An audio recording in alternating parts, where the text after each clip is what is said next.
It is another dreary night in Doskvol. Rain coming down, harsh winds blowing across the city streets, littered with refuse and puddles as people rush to and fro between different awnings in the softly glowing red light district known as Silkshore. Soft neon lights in the distance advertise different wares for sale of all kinds, anything from flesh to vice to rare antiquities. The camera pans through the canal streets of the canal pathways of Silkshore, panning up to a lone building on the outskirts of the artisan district. A slightly beat up building, several stories tall, and if you happen to have the right kind of view, a view out into the sea. As the waves lap up upon the shores of Silkshore, we see a window. Sitting on the windowsill is a crow. And as it flies away, spooked off by the distant rumble of thunder, we zoom in on an apartment door. Malefic. Mr. Malefic. Is it Malefic? Yes, Malefic. Malefic. Tell us what your flat looks like. And what kind of home we see here. It is a small-ish flat. I only say small-ish because this flat probably has or is designed to hold more room. It's a bit more spacious. However, with all of the shit in it, it looks very cluttered and cozy, but also a tad maximalist. There is not a spot on the wall or the ceilings or the floors that isn't covered with something. Everything has its place, and its place is gaudy. Curtains cover the windows, and the windows are like barred, not barred, but like in the crossways as if to make like a pattern. And the curtains are like thick, velvety, patterned. Like definitely with like a taste of Iruvia. The ceilings have a mixture of potted plants, a lantern or two, burning oils all kind of hanging in a mismatched way. There's a cage with a candle in it. There's like something else in the cage, but we don't need to talk about that. Lots of shelves with books all over them, but those are not necessarily bookshelves. They look like they're supposed to be antiques. And then in the bookshelves, those are where the antiques are. Very, very strange IKEA catalog we have going on. Pillows everywhere, cushions, rugs on the floor. And then the actual bedroom itself, which I think the bedroom, the room designated to be the bedroom, the primary suite, is used for something else. The bedroom is out in the living room, in which it is like a bunch of other curtains. Some are sheer, some are not, strung about the bed frame, and the actual bed itself looks far too plush, like you'd sink into it if you were to sit on it. And burning incense, there's just such a strong smell all over the place. It looks like there's a bit of smoke going on with how much it is it burns, and it's not really vented. I don't know. Another visual I could give you is Sarah's room from Skyhold, like in Skyhold in Dragon Age Inquisition. But if that fucking room could be more cluttered than it already was. And as you are really just existing in your space, you hear a knock on the door. Sharp, precise. Knock, knock, knock. I will get up from lounging, sensually walk across the room, and look through the people. What you see is the familiar visage of Tiger. He is standing there dressed in his usual finery. Reds, purples, blacks, dark skin, 5 o'clock shadow, hair kind of off to the side. You hear, "I know you're in there. Open up." And a very muffled and goes, "Oh," and I will open up. Which He I walks think in. you can hear, like, there's like 3 or 4 locks on the door. I keep the whole thing locked all Yeah. the time. He traipses in, and you know full well this man could have walked right in at any time if he wanted to. So, big meeting tonight, huh? Yes, I can't imagine why. Well, you know Fitz. He's always up to something. I just hope it pays good. I'm sure it will be good. But if it's some weird shit, you let me know. Of course. Do you want to just sit? I was making tea. And I go and do that. And I think I had like a kettle that's like, I don't know, prime, already hot. So I was like in the middle of figuring out which tea blend that I wanted. And I'm doing it. I'm pouring it. As I am, I'm pushing all of the cat stuff. Cats can come and go in my flat. I leave the window open in the specific room specifically for them to come and go so I can kind of control it. But when I'm in my apartment, they can do whatever they want. It doesn't really bother me too much.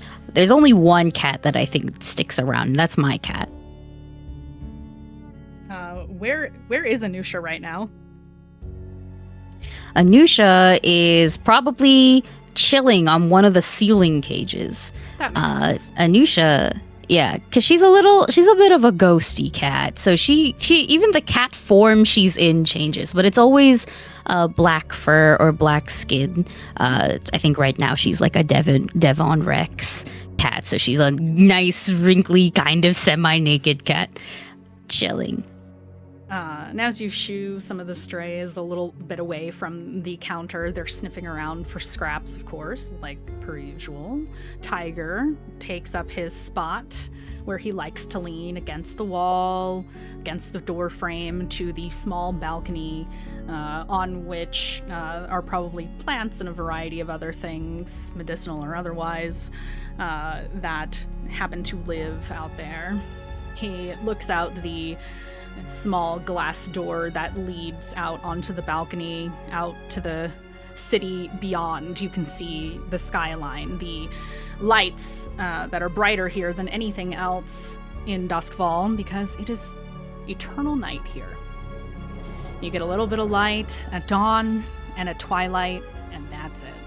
The rest of the day is pure darkness. Well, you know, I've been hearing some rumblings. So keep an eye out for whatever it is Fitz is up to. I hear it's gonna be big. Oh, what else have you heard? Nothing that I'll give you for free. Oh, okay. How affordable is this price? That depends on how much you want to know. And as he looks at you guys look at each other from across the room when he says that, and his eyes glow a little bit. He's got purple eyes that have a little bit of a glow to them. It's not going to kill me, is it? This is Doskvol, and just about everything wants to kill, well, everyone. I mean, your prize is not gonna kill me, is it? It didn't last time, did it? Or the time before that? I sensually pour tea. I'm talking about that fucking black butler. Pour tea, yeah. Mm-hmm. And then I think the teacups they're mismatched, but they're nice. Like, it's like, here's a teacup and a plate, and that's a matching set. But my teacup and plate is incredibly different. But both of them, they're either like deeply antique, or they're like deeply some other culture. Could be Iruvian, could be something from straight up from Tycheros. Like, it's like, okay, I'm collecting shit now at this point, whatever I like. And I'll give him the purple one, whichever one has the color closest to purple. Right. Bam, he gets one, I get one. Part of him attacks your nose. Because it's one of those. He very those politely takes the cup, but he doesn't drink immediately. He's not really big on human food. It's okay. It's aromatic. At least you can smell it. He does sniff it, actually. Interesting. He'll take a sip eventually. I guess it tastes alright. So if he's sitting like on one side, I'm sitting on the other. He's leaning against the wall, like in the door frame. Oh, he's leaning on the wall? Mm-hmm. Okay, well then I'm sitting. Yeah, I'm sitting. I'm lounging a little bit. And I go, okay. I want to know things. What do you want to pay me? You want a blowjob? Yeah, right. He shrugs. Roll me consort. We're gonna do our first roll of this series. Not for a blowy. This will determine what kind of information he gives you.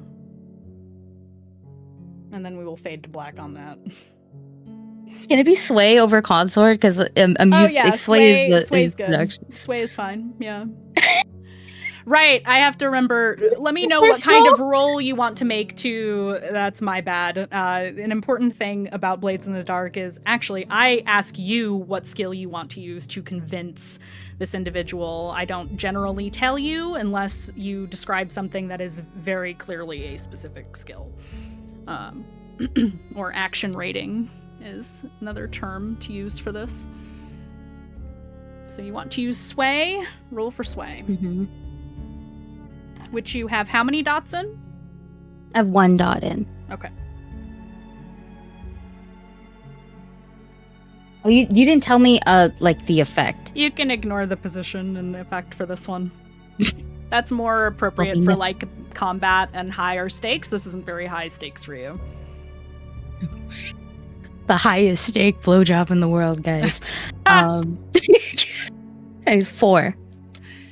4. So, 4 is generally considered to be a mixed success, which is the typical type of success.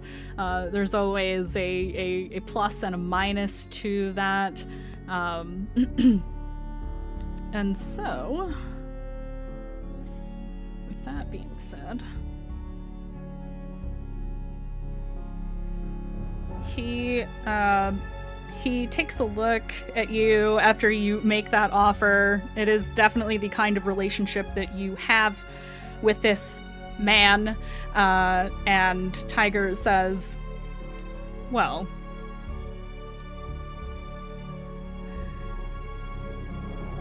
if it has anything to do with what's been going on in the city,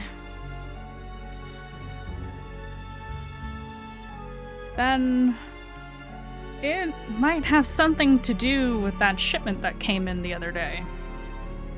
I've been keeping an eye on the docks, you see.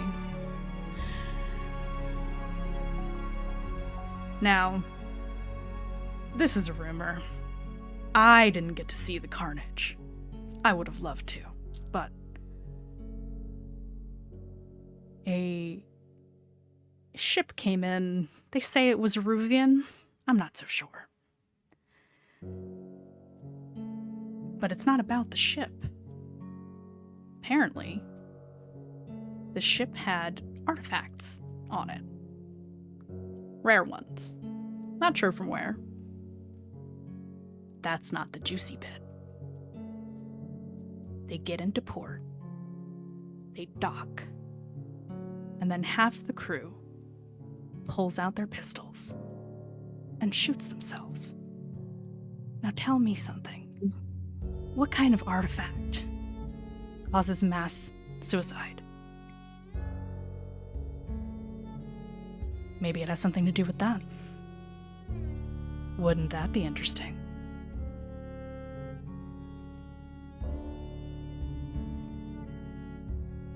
Remember when I said, is it going to kill me? He shrugs. Wouldn't kill me. Does anything kill you? Wouldn't you like to know? Want the second blowjob? Don't you worry, my little whisper. I am not terribly concerned that anything in this city is strong enough to get to you. Why? Because I won't let them.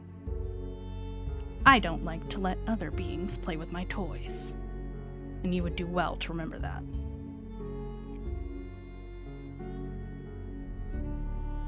I give him a very dramatic nod because my hair is very thick and bouncy. So I want if this was an animation, that's where the budget went for this episode. Okay. Just the hair. Mm-hmm. Every fucking strand, bam, okay? Like, so many bones in this hair if we were 3D. And I'll take note of it, though, to make sure to let very, very important information know to the rest of my crew. The other thing he lets you know about this is that it seems to have been covered up that this happened. He does not tell you his source. But that is where we will fade out to another area of the city. And as we do, we pan across Doskvol to a much brighter place.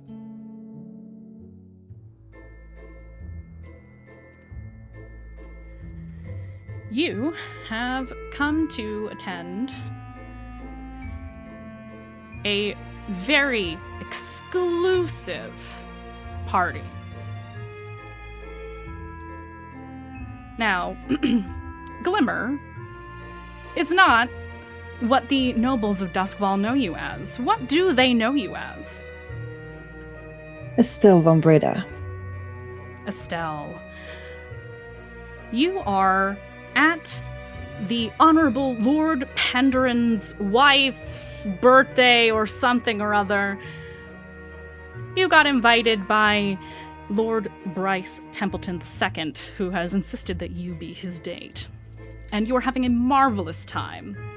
The most excellent food, the most excellent drink, the finest dresses, the finest suits, people dancing. It is the height of luxury. And you are standing arm in arm, or holding the arm of Lord Bryce. And he says to you, as you are looking, it looks like you've just gotten refreshments, you're looking out into the crowd, and he says to you, "My dear, you look absolutely ravishing this evening. I am so glad that you decided to accept my invitation." Don't I? The pleasure's all mine. Well, if that were true, I wouldn't have a date worth bragging about, would I? Now, tell me again how pretty I look. Well, I could certainly tell you at afters. Even more, if you'd like. I hear the after party is going to be a roaring time. I told you my time is a little bit tight, but we'll see what happens as the night goes. What, do you have plans to run off to another lover after this? Would that make things more exciting for you? Maybe. Invite me next Then time. maybe I do. Oh. We'll see. Have to invite me to maybe another party, and we'll see. Fair enough. I could get you into any party you want. You just let me know. I think Glimmer is going to, at that point, just kind of scan the room and just take in everyone's clothes and just look at especially the glintiest of jewelry that she could see. And maybe when she finds somebody in the room that she thinks is a little more interesting, she's going to point them out and say, "Do you happen to know her right there?" And you point to an individual? Yes.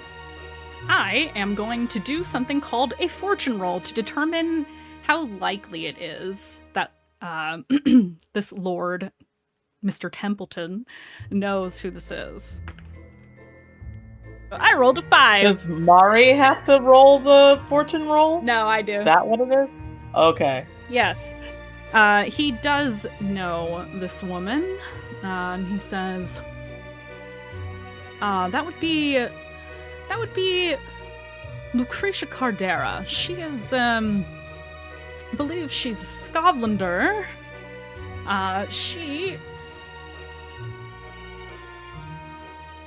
married some rich noble, uses all of his money, spends it all on jewelry. He She has shrugs. gorgeous taste. You She should does. introduce me. Well, yes, certainly I can introduce you.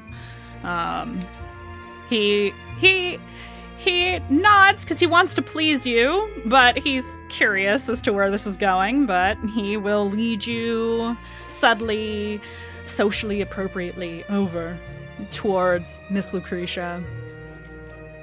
And when she sees you to approach, she says, "Lord Templeton, how good it is to see you. I hardly ever see you at the club anymore." And they have like a little bit of like banter back and forth. "Oh, yes. Well, I've been quite busy with the business, you see, and this, that, and the other." And they're like back and forth. And finally he turns to you and says, "Miss Lucretia, have you met Lady..." It's gonna take me a while to remember y'all's cover names. I'm so sorry. Lady, have you met Mrs. Stell? "Oh no," and she turns. Charmed. Wonderful to meet you. To what do I owe this pleasure? I just noticed you from across the room. And I just had to say, I really admire your taste. Your look is very put together and very nice. I just had to say, pay my respects even. Oh, well, thank you very much. Roll me. I assume you're buttering her up to get information out of her. Yeah. What kind of information are you looking for? I want her to feel so, kind of like girly talk with me and tell me all the details of her jewelry and her clothes and everything. What kind of stone, where she bought it, everything. Mm-hmm. So that sounds like sway to me. Mm-hmm. Yes. So roll me sway. Okay. And can you remind me how to do that again? Yeah, if you go into your character sheet, you can click on where it says sway and it should roll Just click on sway. for you. Beautiful. Let's just do that. Yeah, and you have 2 dots. Do I change the risky controlled? You can ignore the risky controlled. That's just there for narrative purposes. If a position is required, I will tell you what it is before you roll. Okay. Yeah. All right. Standard.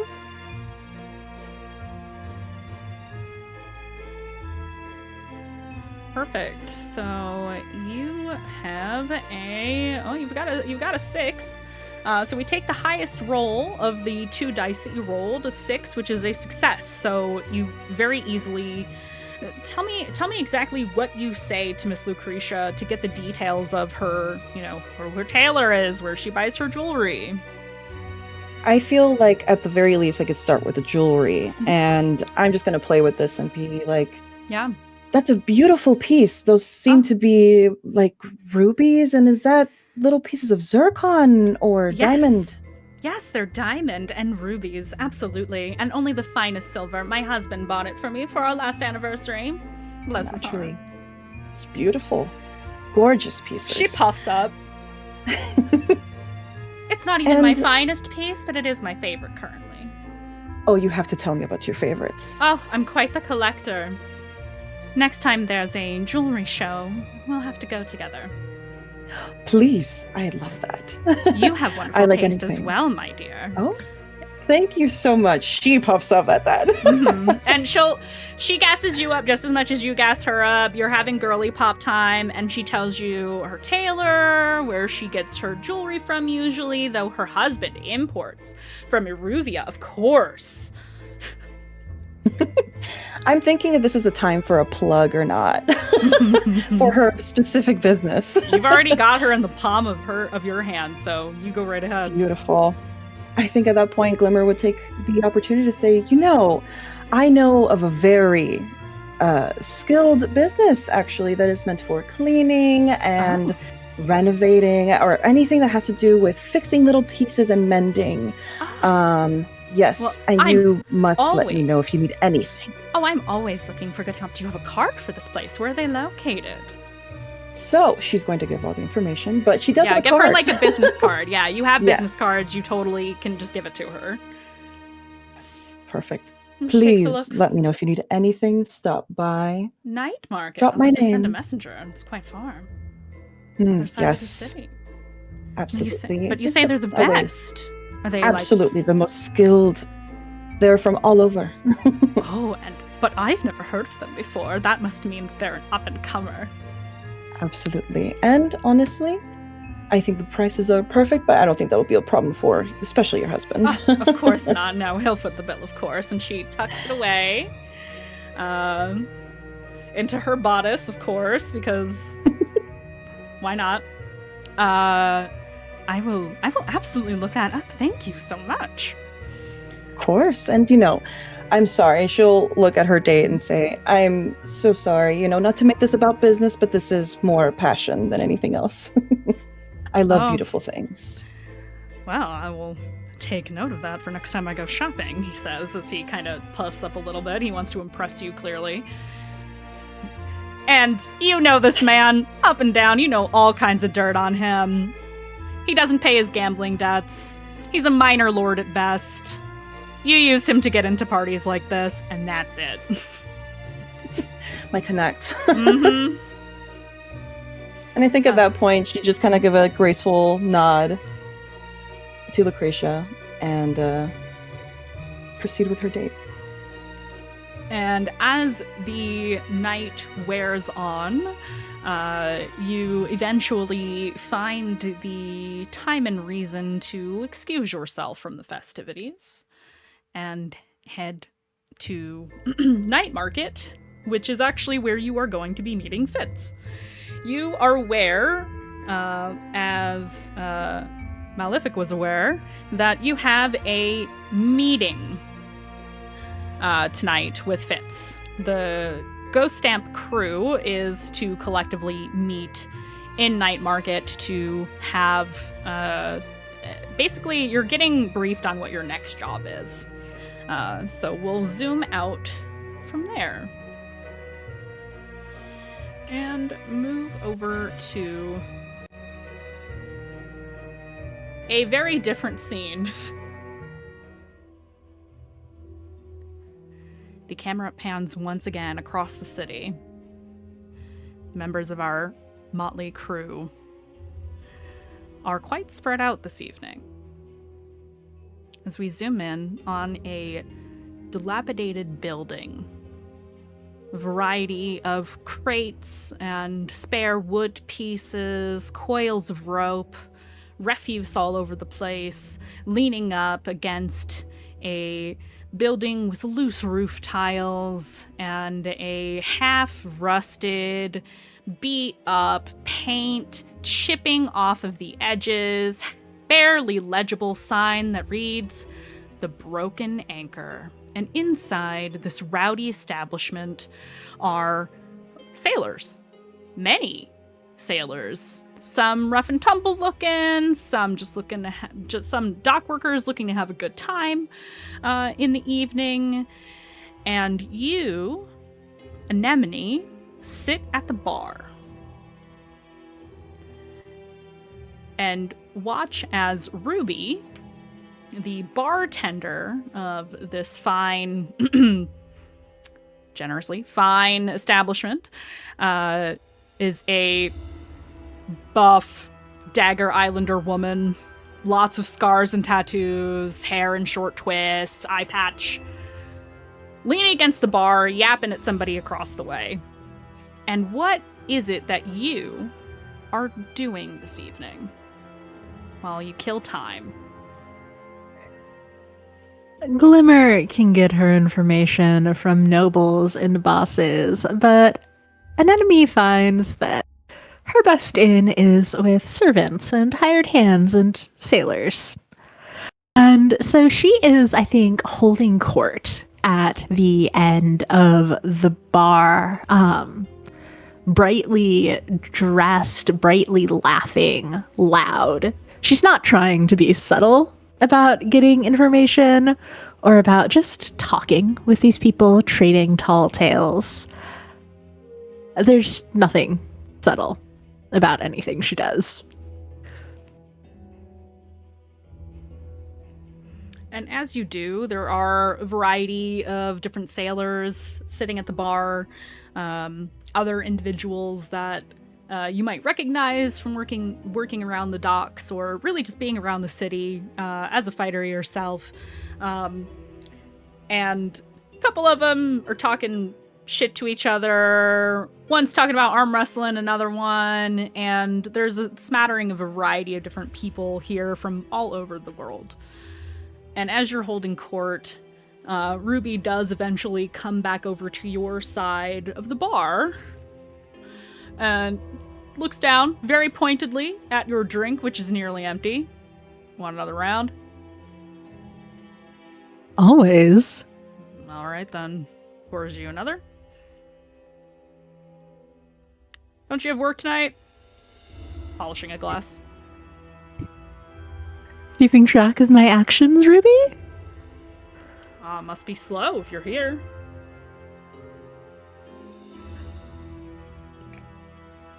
Fast enough. She gives you a little smirk. You know I'd make time for you regardless. Oh, well, look at that. You always make time to come see little old me all the way out here in the docks, huh? What are you looking for?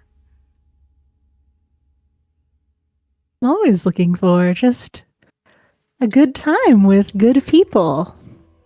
Hearing about what they've been doing. She nods slowly. You're looking for information. I see. Nem takes a sip of her beer and sort of cheerses it up towards Ruby. Ruby will give you a little nod. All right. Well, you're a good customer.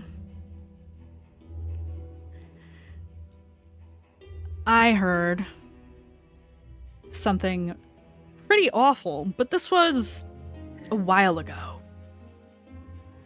And the reason why it's relevant is, well, it seems that the Bluecoats didn't do as good of a job of covering it up as they thought.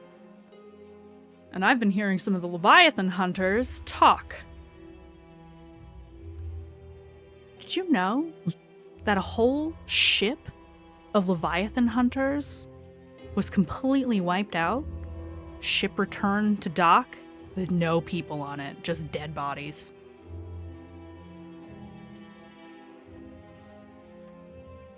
Now that's something. Well, how dead did bodies and a get monster. Back? Leviathan?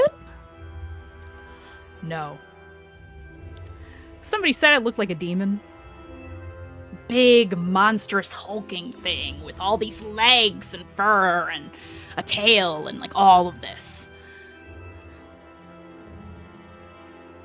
Alive? Or That's also what I heard. a body? Oh, no, it was alive. I'm pretty sure that was what did it. Demon of some kind. Well, no surprise that the Bluecoats did a bad job dealing with it and covering it up then. But if they covered it up, that means we lost a whole platoon of Leviathan hunters. Who's hunting? How are we going to get fuel? If we have to start making cuts, or what if they do something to the force fields? If Leviathan hunters are being killed off and they're not telling us about it, what's going to happen to Doskvol? And where the hell is the demon? I want to know where the demon is. It sounds like fuel will be a very worthwhile asset then. Yeah, you might want to stockpile up. You know. She sort of grins a little crookedly, takes another gulp of her drink. Listen, I know they say there's demons in Night Market. They say it's all over the city. It's not just the Badlands. I ain't seen shit. But if that thing came back on the ship and they didn't kill it, where is it? So keep an eye out.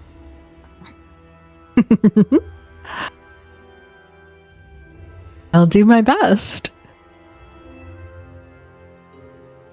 Stay safe, Ruby. You too. You too.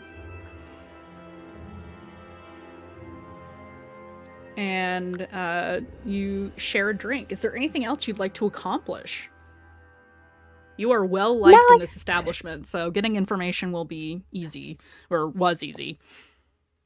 Yeah, I think she probably buys around after that for the people. Oh, when you do that, you hear, "Hey!" Yeah. The guys raise their drinks. And she is just eating it up before she has to sadly leave the bar because we do, in fact, have work tonight. You do, in fact, have to make it across town to get to your meeting. So you head out into the rainy night. And as you do, we zoom out one more time. We're all over the city tonight.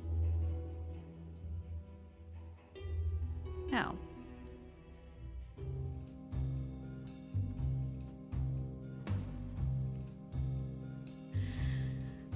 Dinah. Now, you are in your shop today. Is that right? That's right. Excellent. So we zoom over to the District of Crowsfoot, where your shop sits. Tell us a little bit about where you hawk your wares. It's a small, narrow shop. Has just a simple door, but the top half of it is typically open when the shop is open. Inside, there are a few bookcases, cabinets with the most useful and intact items that can be purchased from here. But otherwise, every surface is covered in broken parts, boxes, piles of what to the untrained eye would look like trash. Is definitely not trash. Everything here is necessary to someone. A few feet in, there's a workbench / counter, and further back behind it, the shop goes on, more shelves of various materials the further you go. And way back there, a ladder up. And Dinah is way at the back at the moment. So you're back in the workshop, and you hear the merry little jingle of the bell over the door as a customer comes in. Your presence is noted. I'm working. Wait. You hear Keep your hands to yourself. you hear the familiar voice of Stasia filter down the hall and into your workroom. Oh, it's just me. I just wanted to come say hi and see how you're doing. Oh, sweetie, come on back. She walks back. She always asks you permission first, and you see your friend Stasia, who is standing there. She is a little bit pale, but in a sickly kind of sense, not like ultra Caucasian kind of sense. She looks unwell a lot of the time. She has medium length brown hair that's got like a little bit of a wave to it. Dark brown eyes, and wears like a simple dress, common clothing, nothing too fancy. I just wanted to, I haven't seen you in a little while, so I wanted to check in and see how you've been doing, and I figured business is usually slow this time of night, so come socialize. Oh, thanks, sweetheart. Yeah. It's nice to have someone in here brightening the shop instead of darkening it with their boring requests. How many times are you going to fix the same watch, okay? You could learn how to do it in less time than you're taken to walk to and from me in your home. But, well, that would put me out of business. Maybe you could make money teaching people. If you teach them, how can I keep draining their money? Maybe only teach them enough to get started? I don't know. Maybe only for special customers like you. Well, we can always trade in goods. Apothecary business is doing well. I'm glad to hear it, of course. Yeah, she's standing there while you're chatting, and she is playing with the ring that she wears. Yeah, I just, things are good, and the demand is high. Strangely, a lot of people need medical attention, it seems, lately. But, Does it? Yeah, I've been seeing a lot more, Crowsfoot it's been a little tense around here. Don't you think? Did you notice?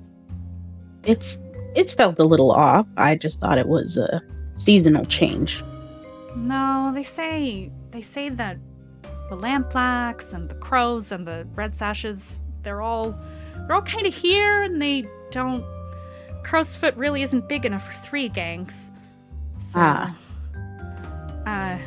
that's what you mean. Yeah.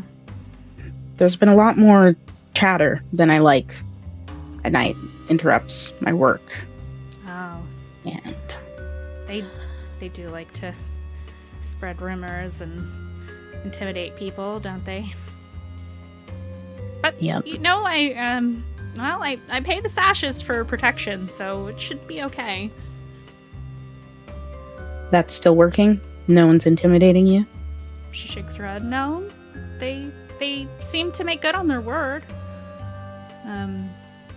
They were definitely the nicest. I don't really like the Crows very much. They're kind of harsh. Yes, fair. You should keep some distance between you and them. Yeah, I try to stay out of it. I don't even advertise that I can do the medic thing, because I don't want, half-dead gangsters showing up on my doorstep demanding medical attention. I just say, I only sell herbs, and then they leave. It's great. That's for the best, sweetheart. Yeah. Well, I don't want to take up too much of your time. I just wanted to check in on you. I know how busy you are, and I don't want to interrupt you, but if you ever need anything, let me know. It's the one time I welcomed an interruption today, so thank you for that. Well, happy to keep you company, even if it's just for a little minute. Well, I'm gonna go check on She gestures across the way. You know that there is an apartment building that she frequents that has elderly people in it, and she takes care of them. I'm gonna go do my rounds, but don't be a stranger. Look up from the workbench every now and again, and if you need anything, I'll try to source it for you. Thanks, I'll do my best. And if any of those old folks need something fixed, you send them to me, of course. Yeah, of course, always. All right. Best tinker in Doskvol. That's me. She gives you a little wave and heads out. And a short while later, you hear another jingle of a bell. Your presence is noted. Heavy boots fall onto the ground. You hear footfalls and the distinct clink of chain.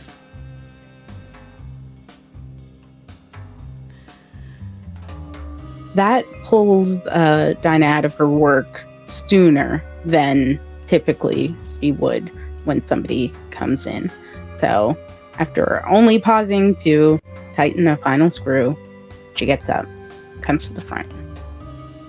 Who's there? You see standing in front of you is a sight you were not expecting, and one that I expect you don't necessarily want in your shop. You see a androgynous individual, side shave, short cropped hair, looks a bit messy. There's a scar on the scalp as well. Lots of scars on the arms, piercings. They have a chunk taken out of one ear. Muscular, tall, very fierce looking Eruvian person. And they take note of you as you walk out into the shop. Say, oh, that's a sweet little thing, the apothecary owner. She's pretty cute, don't you think? It'd be a shame if anything happened to her.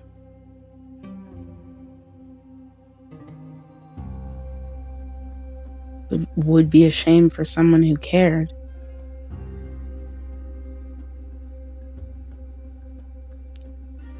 That's a cute lie. She comes in here all the time. If you think we're not watching, well, think again. What exactly are you looking for? Well, you and your little crew. Ghost Stamp, was it? Is that your name now? Is that what you guys go by? That's what they're calling us. That's what they're calling. Well, maybe you should tell your boss, whichever one of you is the leader.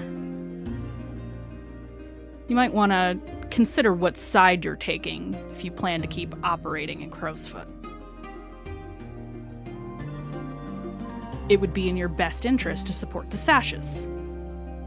Not the Crows, not the Lampblacks, us. What do you have that they don't? Money, power, honor.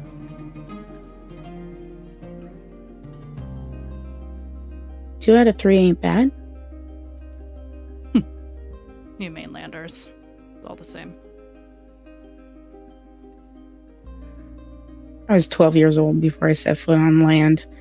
Not entirely a mainlander. No, you're not from here, are you? Neither of us are. All the more So give it to reason. me straight without the bullshit of this area. What are you going to do to get us? It's not a matter of how much we're willing to pay. I'm sure anybody could just drop a coin in your lap. If you want to keep operating in Crowsfoot, you're gonna side with the Sashes. And if you don't, die. It's that simple. You want it plain? They gesture to the sword that you now notice is on their hip. I don't need to say much else, do I? No, that's plenty. Good. Ultimatum. Fun approach. If you think the Classic. crows and the lampblacks wouldn't do the exact same thing, you can think again. Difference is we're giving you a chance before we break your shit. So, pick a side. Pick the right side. Because when Look forward to finding out what that is. when shit hits the fan, I'm not going to protect your little shop if you don't side with us. We'll take away everything you have. Let the crows have it. Casualty of war. Think about that next time you want to be high and mighty.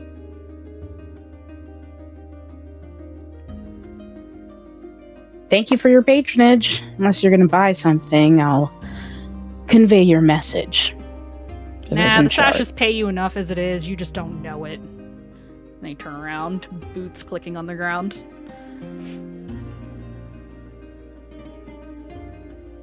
Self-important douchebags is what she mutters to herself as she. Yeah, when the door Tumbles shuts back and into the the jingle background. happens again, yeah, absolutely. Roll me. Actually, do you want to see if you can figure out that person's name if you happen to know who they were, or do you want to leave it a mystery for now? I'll say yeah. I'll try to match their description to chatter that I've heard recently about the area. Okay, give me. I think study would probably be appropriate. Thank you for letting me pick the one I wanted.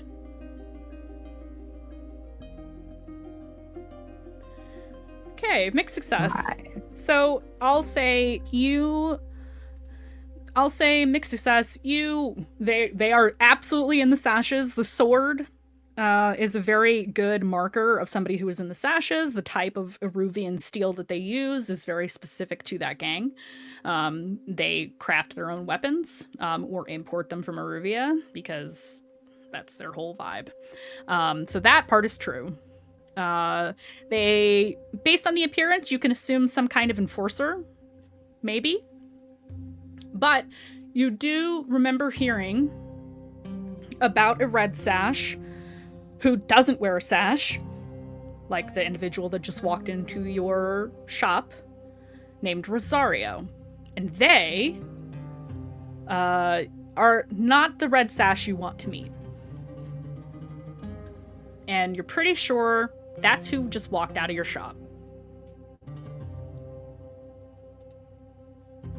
Padina is muttering to herself, walking to the back, and then this information kind of dawns on her, and she goes, "Oh, fuck."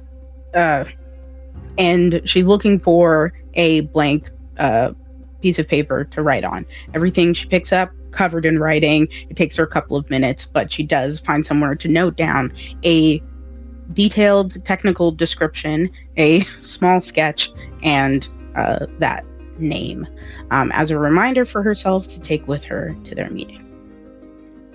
Awesome. And as you get done writing, you look at the clock and you realize, damn, it's that time already? Time to get going. So we can assume that you gear up and head out to the meeting in Night Market. And from there, we will zoom to, well, we're gonna zoom to a different time.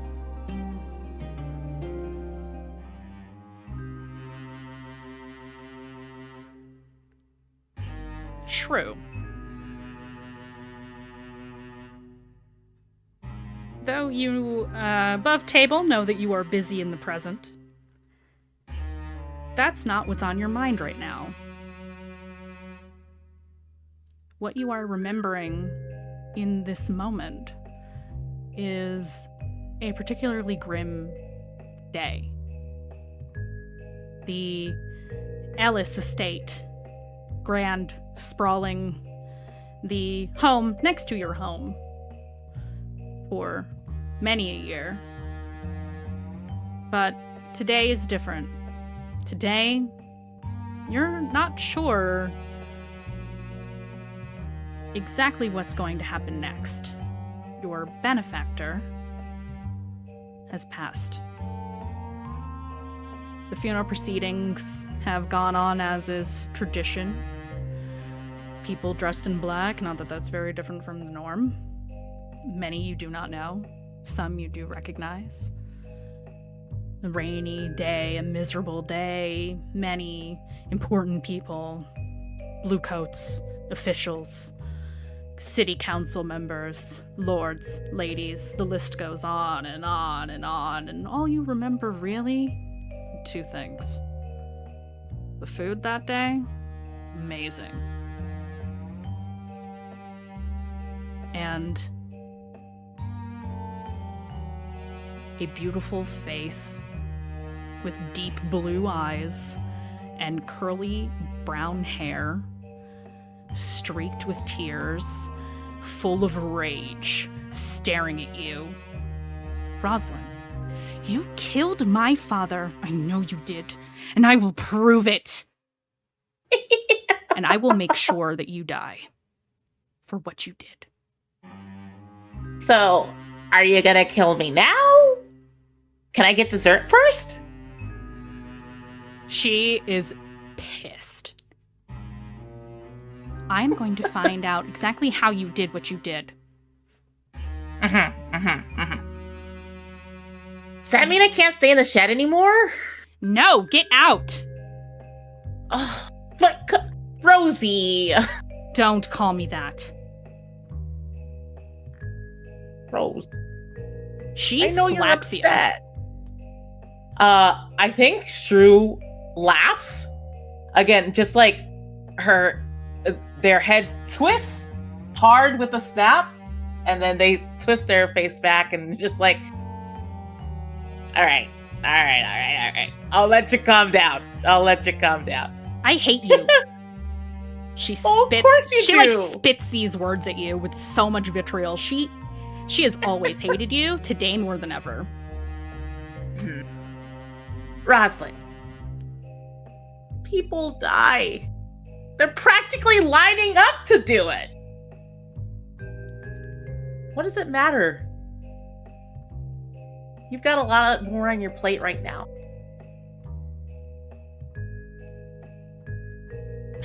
How dare you speak to me in this way? Get out. Get out or I'll call the bluecoats. Fine! Had my fill anyway. Even though Shrew says that, they immediately like make a dash towards like one of the tables to like steal another handful of like hors d'oeuvres and I like love this so much. just make their way out. And as that memory fades, you are in Brightstone. And you have snuck into a party. One of those swanky ones. Because this legendary caterer has decided to cater this party. And you have always wanted to try. And now here you are. It was so easy to break in. And now, you see, marching across the dance floor to your sequestered corner from which you've been stealing from under the table, next to the table, acting like you belong there, acting like a waiter, who knows. Oh, Shrew definitely has a silver tray of hors d'oeuvres that they've just been like carefully like taking from. Mm-hmm. And as you're pilfering hors d'oeuvres, as is your favorite pastime, you see deep brown curls bouncing, beautiful dress, a little older than you remember, a little older looking than you remember. Rosalind, in the flesh. You haven't seen her in years. And she looks mad. She marches up to you. What are you doing here? Oh, I'm with the catering staff. No way. They didn't hire you. I made sure you wouldn't work in this part of town. Fine, I'm grocery shopping. And Shrew takes a hors d'oeuvre and like pops it in their mouth. I haven't forgotten about what you did, and I will uncover the truth. What did I do? You killed my father! You still think that? She like screeches it, and people in the room look over like, what the fuck? They're like looking over at you guys. Yeah. And she turns like bright red and she's like, I hate you so much. You shouldn't be here. I'm gonna get the guards. Shrew leans in and sort of like reaches down to like grab Rosalind's wrist. Like very swiftly, like just putting the platter down onto the table. And is just like, Rosie, don't call me that. Just grocery shopping. Don't touch me. I hate you. If you hate me so much, just forget about me. You're too busy for this. And Drew lets go. Gross. Wash your hands sometime. But then all the flavor will leave. How can you be this disgusting and a murderer? As if you could get any worse. Have you figured out how I did it yet? She looks so indignant and it kind of cracks a little bit. No. I will find out. I'll have you know, I've hired an investigator who's going to look into you. You better watch your back. Wow! I'm that important to you, Rosie? I'm gonna make sure you rot in jail for what you did to my father. You took everything from me, and you just laugh, as if it was nothing. I took everything from you? You're still in this very nice dress, Rosie. You're still in that very nice house. You still have all your father's businesses. Honestly, I'm surprised you didn't kill him.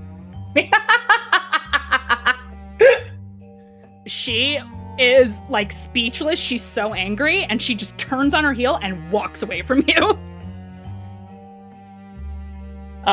Shrew knows that brought way too much attention now. Yeah, people are definitely looking at you. Yeah, and it's just like, she ruined my grocery shopping. And just fully, like, grabs handfuls of hors d'oeuvres, push them in this, like,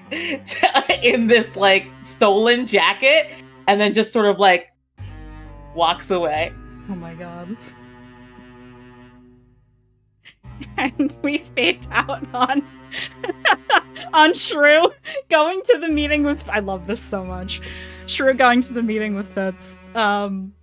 As we all fade out and back in towards the meeting. I think we're going to take a quick break.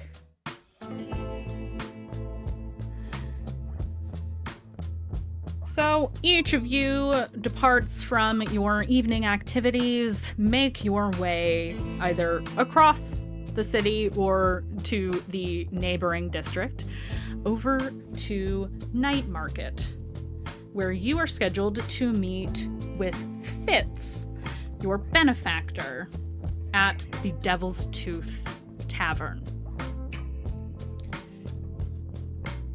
So you move to the outskirts of Night Market this rainy evening, where you've come to understand that a private room has been reserved for all of you to meet. Fitz seems to have a lot of connections, and your meetings often are clandestine and happen in back rooms, privately rented spaces, etc., that happen pretty short notice for obvious reasons. And so, as each of you walk in to the Devil's Tooth at a variety of times, I'm gonna say, I would assume that the person, who of you, actually, I'll ask, who of you is the most punctual? Mr. Malefic. As you walk into Devil's Tooth, to the meeting room, when you go in to meet with Fitz, who is likely already waiting, please describe your character as you walk into this well-appointed salon that has a variety of chairs, fine art on the walls, etc., in this very smoky bar. Mr. Malefic is a just under 6 foot tall, Dorito-shaped man. And when I say that, I mean very broad shoulders, nice tits, like cinched waist, like where are you going? Like that kind of energy, long legs. He wears silk. He wears fine cotton, Iruvian cotton. He wears he's very flashy with what he wears. And by flashy, it's more like it even if it's all black, there's like a pattern somewhere. And there is a sheer mesh silk scarf of various colors. Today we're gonna say it's like a reddish color. It is another word for it is a dupatta. It is just a little sash, usually tied somewhere. Sometimes it's tied around the waist, sometimes it's worn as a scarf, rarely a headdress, but he's not gonna, like, if the outfit or occasion accounts for it, then it's there. But it's always like that extra splash of color and Iruvian flair. I wouldn't say that he makes poor look rich, I think, is the best way to put it. And he is adorned in mismatched jewelry, lots of rings, lots of various length necklaces, and 2 very prominent earrings. They are a matching set. They are they're jhumkas, so they're like about a bronzy color. They look a little big, not too big, and they curve upward and hang a decent length, and they have a few little bells that just surround the area. The bells are not loud at all. Maybe loud for Mr. Malefic because it's right beside his ears, but they don't really make noise. They're just there to jingle while he walks. Just, ooh, look at this, jingling keys right here. So you pay attention to that fucking jawline. And yeah. Oh, and like really fluffy, thick, rich looking hair. Put that coconut oil, all that shit going on. And it almost always looks like it got that perfect blow sweep going on. Just what a handsome man. And with him is Anusha, his cat, who probably stays on his shoulders like a scarf. She kind of pops in and out when needed, but when she's there, I should always have my ghost key on me. Absolutely. And we'll say the next person to show up is going to be Nem. I think Nem would be the next person to show up. Nem, what do you look like as you walk into what is probably a familiar place to you, the Devil's Tooth Tavern? Slightly nicer bar than she was just at. Much nicer, much safer, much quieter. Yeah, Anemone is this gorgeous, just brick wall of a woman, over 6 feet tall, in heeled boots that she always wears. She has dark, wavy, windswept hair. There's some like rare silver hair sort of shimmering in the low bar lighting. Warm brown skin, very much on display, as are her scars. As soon as she got inside, she took off her enormous fur-lined coat, revealing a colorful blouse that is unbuttoned all the way down to the waistband of her shorts. He's wearing fingerless leather gloves that are stamped with a gear and a wisp of smoke, and only one gray eye is visible. The other is behind an eye patch, and you can see the edge of very old scars peeking out. Next to arrive is probably Glimmer. Hello. Or would you be Glimmer? fashionably late? Here's the thing. I feel like she wouldn't try to stick with her day for too long. Okay, then she shows up next. Yeah. Get away from Lord Templeton. Yeah. I picked the dorkiest name I could because I knew you were going to stick with this guy. Excited to not be there anymore. Glimmer is about 5'3". She has like a rich olive skin tone with beauty marks scattered across her body. So she has 3 on her face, one specifically by her eye, one on her cheek, and then one by her chin. And she has this auburn kind of like shag with like a fox tip dye situation going on. But it's very carefully put together at the moment. And she loves her jewel tones, and she also loves her jewelry, of course. And right now she's definitely sporting her nice stuff. Even though sometimes she likes to kind of just hide her real good earrings on and like some rings and bracelets, but at the moment she is decked out. And right now she's wearing just a deep, rich red dress. And she has a beautiful set of emeralds on with diamonds. And her hair is kind of up at the moment to let them dangle and really show them out. And yeah, that is, and she has, oh, very important to note, her hair looks very feathery almost from afar. She has a long face, a very strong, long hooked nose. And you could kind of catch it in like low light especially, but when a light flashes at her eyes, it kind of glint back. And she likes shiny. That's her.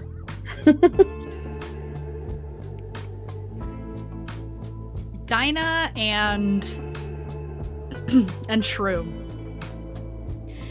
Dinah's Which next. one? I was gonna say, which one of you has shown up last? Okay, that makes sense. It tracks. Yeah, Dinah had to double back a couple times because she forgot her favorite wrench and then her hat, which she had the first time she left, but not the second time.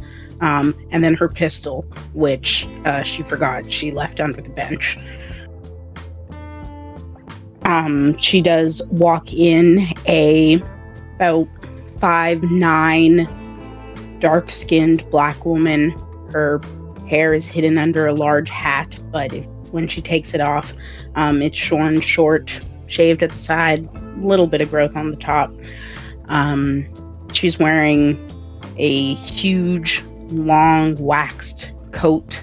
It's made entirely of pockets, which she takes off when she comes in, and underneath is her coverall apron combo, chock full of the tools of her trade as an artificer. And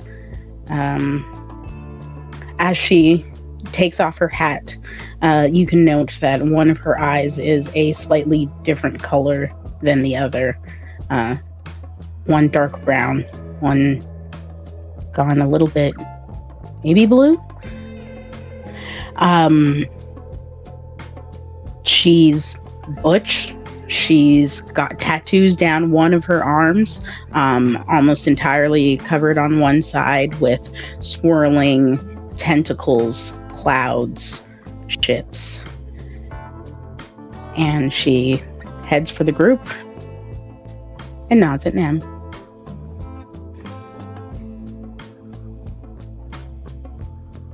And next up is Shrew.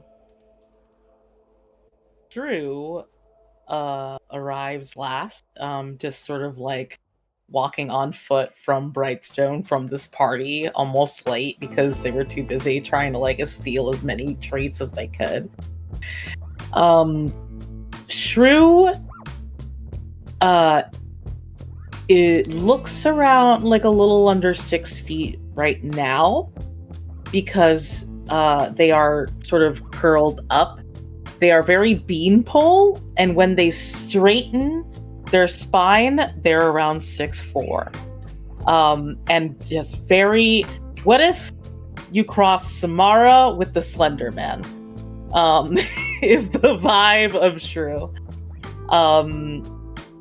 They have a very wide smile that rarely leaves their face. And in this very wide smile, you can see sharp teeth. Their skin is like almost like a sickly gray from their Tekarosi heritage, and with dark eyes with light pupils that give away where they're looking, but don't give you any comfort. They wear right now they have like the stolen caterer's coat over very like thread worn green overalls on top of like a very like bulky black shirt that looks like they've definitely stolen it from like a much larger person. And the only hint of color is a little red scarf that is also very like thread worn, that is like wrapped loosely around their shoulders.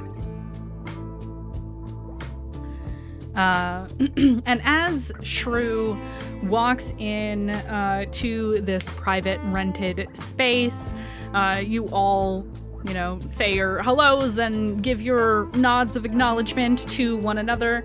All of you, the members of Ghost Stamp, at last arriving. Waiting for you and sitting comfortably in a chair next to a fireplace, smoking a cigarette, is a tall, maybe around 6'4" individual. He is kind of lanky, broad-shouldered, very finely dressed, handsome man. He's got blonde hair that's kind of pushed back away from his face. Looks like it was freshly cut. And he's got a little bit of stubble around the chin, dark eyebrows, and he is sitting very casually, sitting back relaxed in his chair, one ankle kind of resting on the other knee as he takes up the space of this plush chair and watches as Shrew walks in, the final member, and says, "Well, I see that you all have decided to show up on time tonight. I appreciate that. How are you all doing?"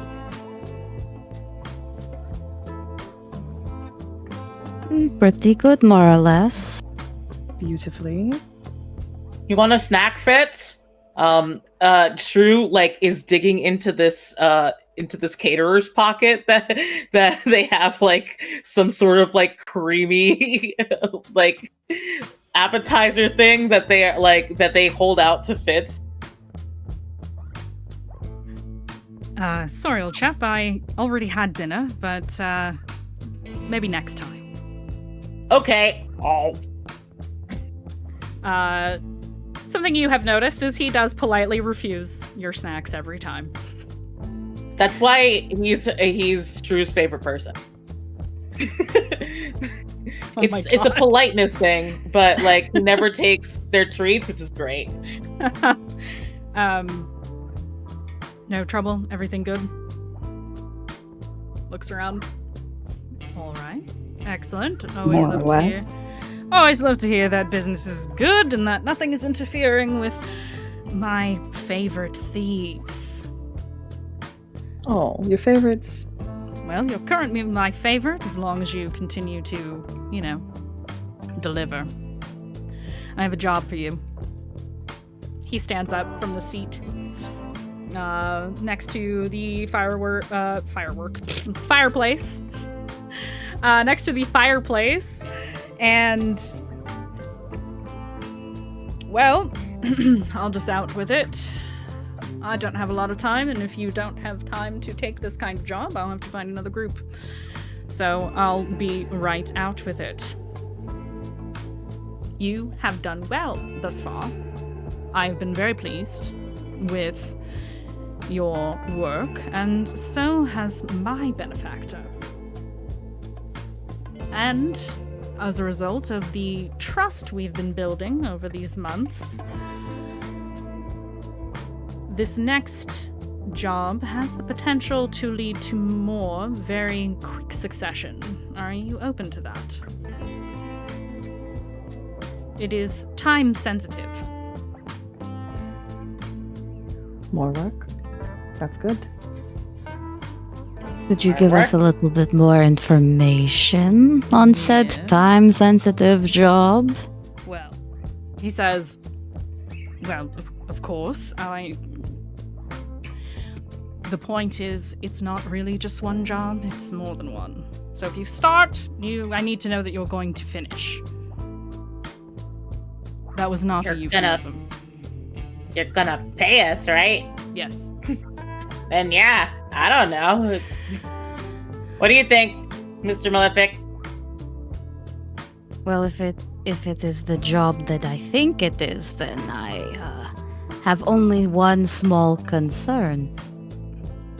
The job you think it is. He walks over to the The only table one. and sets a folder down. And what do you think it is? You're not the only one with contacts. But this wouldn't happen to be one with an Iruvian port, would it? I'm not sure what you're talking about. This is a museum job. There is an artifact that my benefactor would like, and it is also an item that you will need moving forward. I need you to steal lot number 423 from the Museum of the Ancients. It has not been put on display yet, so hopefully it is not under too tight of lock and key. I need you to break in, take the item, and leave undetected. Given that spectacular heists are your specialty, naturally, you were the first group I thought of. Drew claps their hands and is like, I get to hide? The packet has some basic information for the layout of the museum, what kind of security to expect generally. You may have to case the place yourself, but it is a small item, should be easy to move. And for this first one, 6 coin.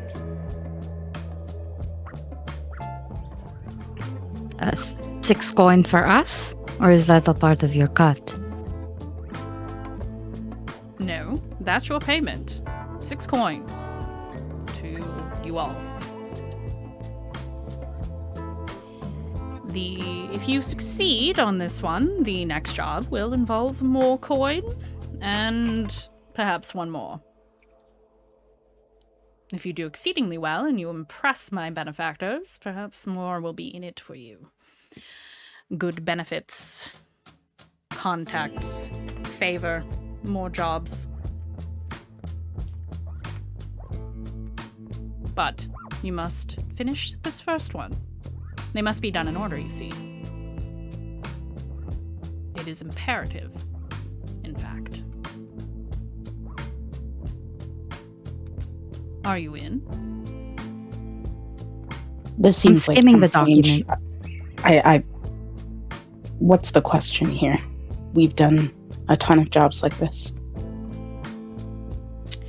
The different stipulation is that it is 3 jobs. This is the first. So you're saying that you are game, you are available for these next 3 jobs. And then We shall see. All right. And you're saying yes, then. He looks around at each of you. Looking at Mr. Malefic, like, for confirmation. As he's talking, I think also, and if allowed, Glimmer's already kind of looking through this file to get this information. Yeah, I was gonna say, I think See what's we're missing. sitting beside each.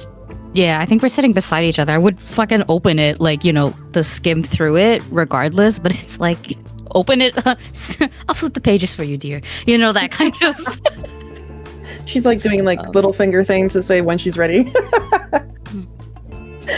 I'm a gentleman. The whore. But I'm a gentleman first, so. I have a question about the folder that they're looking through. Mm-hmm. Are there mostly pictures, or is it a lot of words? There's a lot of words. There is a diagram that appears to be the layout of the museum. Okay. As soon as Shrew sees that it's mostly words, like Shrew is like gonna like look over, sees that it's mostly words, and just.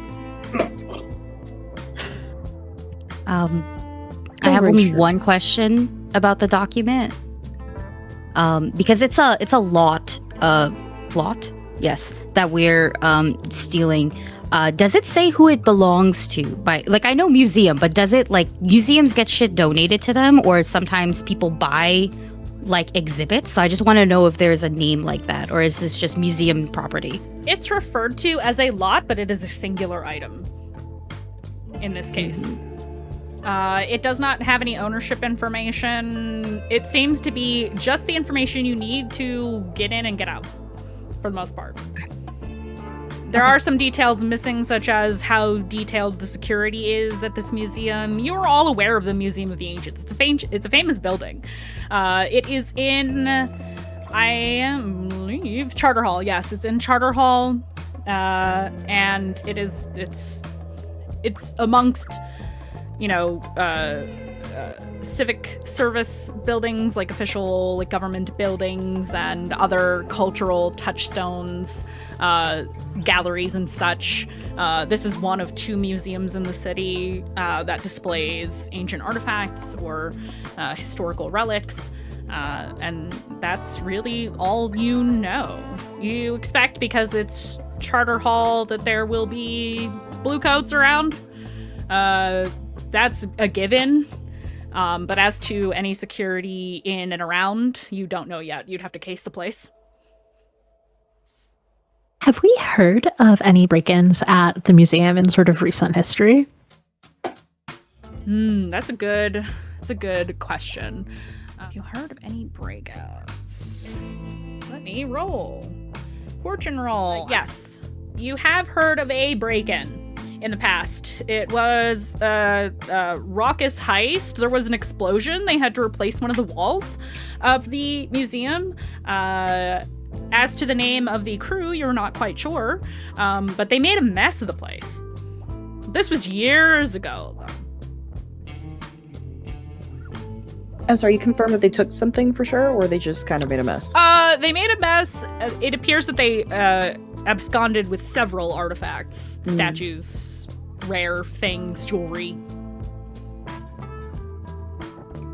Many artifacts that come from all over the world, most of which, unfortunately, because the Empire sucks, is from Eruvia. Most ultra rare artifacts of that kind have been looted from Eruvia. But there are artifacts that come from all over the world, different regions of the world that have different purposes, things that have been found, etc. But yeah, as to the exact details, you know, valuable things were stolen. Jewelry was part of it. Yeah, so Anemone, that is something that you have heard. You are aware of it. It was a pretty big deal, so I would say you're all generally aware that this happened, I don't know, 10 years ago? 5 to 10 years ago. But that was a raucous heist, and we were supposed to be getting in and out, so... Yes, your heists are grand, but you do tend to at least try to be quiet. Otherwise, you would be in a lot of trouble right now, which you're not. I said, well, our benefactor specifically said to leave undetected, right? It is very much preferred, actually, on every job that you have. Fitz has emphasized the importance of discretion and stealth.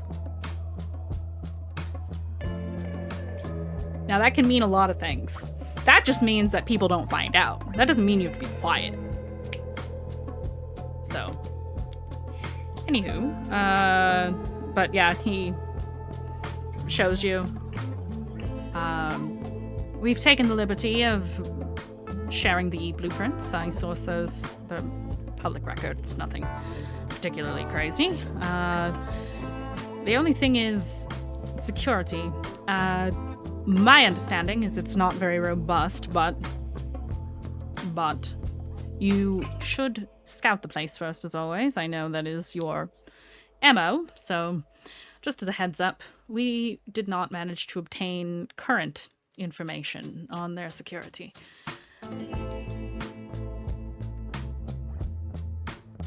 I may have a contact that can help us out with some of that information, but we should scout either way. Well, if that's it, then you have... Well, let's see. The item is going to be moved in... probably within the week. So you'll want to move quickly. Clear your schedules, everyone.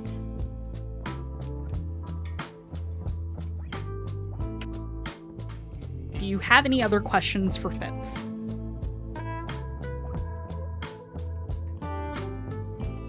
No. Okay. Then we will fade out from here and move into, well, we're already in this phase of play, so we're gonna talk about it really quick. Is the different phases of play in Blades in the Dark. And now we're getting into rule stuff, everybody. Story has happened. And now we are going to talk about a little bit of what is going to happen in the game, i.e. the rules. So, this is the first time for several of us playing this game. It is my first time GMing it. And so we are going to highlight the rules as we go through everything. There are four main stages to what happens in Blades in the Dark. And it is a play loop, essentially, of that you go through over and over and over. Each stage defines each part of the game. So currently we are in free play. So that is roleplay, actions and consequences, gathering information on a job that you have coming up, choosing a target, choosing a plan. You've been given a target, you've been given the idea of what your plan might be, and now what is left is for you to gather information. The next stages after free play, which we are currently in, is the engagement roll that determines what kind of footing you're going to be on as you enter into the score, which is the job that the crew will be doing. This is typically where combat, infiltrations, all of those kinds of things, anything that falls under a score would take place. And then once that resolves, you move into downtime, relieving stress, the payoff of your score, any heat that happened from the score, entanglements, downtime, as I said, and then you return back up to free play. And we'll talk about each of these stages as we move into them, but just so you know what's coming up. We are currently in free play, which means that I'm going to say, or I'll ask, are you all going to reconvene back at the hideout? You're all going to the hideout? Yep. Okay, excellent. So, what we are going to do now is zoom out. And we will go across town once again.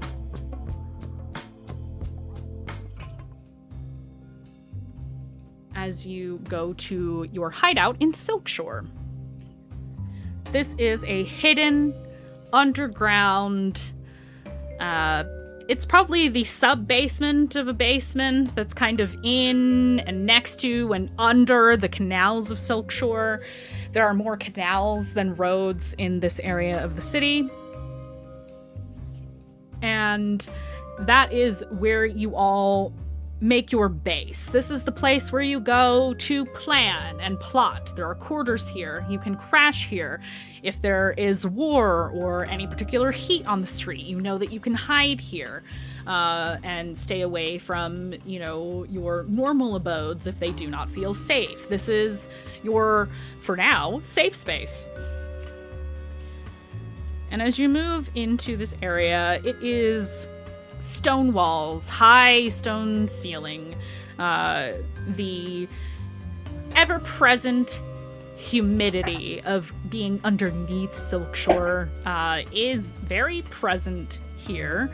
It is roughly decorated. It's not too fancy here. After all, you're in a place you don't pay rent. So it is a little bit makeshift, but it is more than good enough for your purposes. There's workspace for Dinah. There's a desk space for Glimmer. There's practice dummies in one corner, and in another room is where the food stores are, and one area that probably has the only nice piece of furniture in it is likely what Mr. Malefic brought to make sure that this place isn't too drab. I'm sure he has tried to decorate and zhuzh the place up, but for now, since you are a tier 0 crew, it's not too fancy. Tell me, now that you are all here together without NPCs looming over your shoulder, what is it that you would like to do? Dinah wants to mention the visit that she got today. So I think the first order of business would be to say to Mr. Malefic, but in full hearing of everyone, a red sash came by my shop today.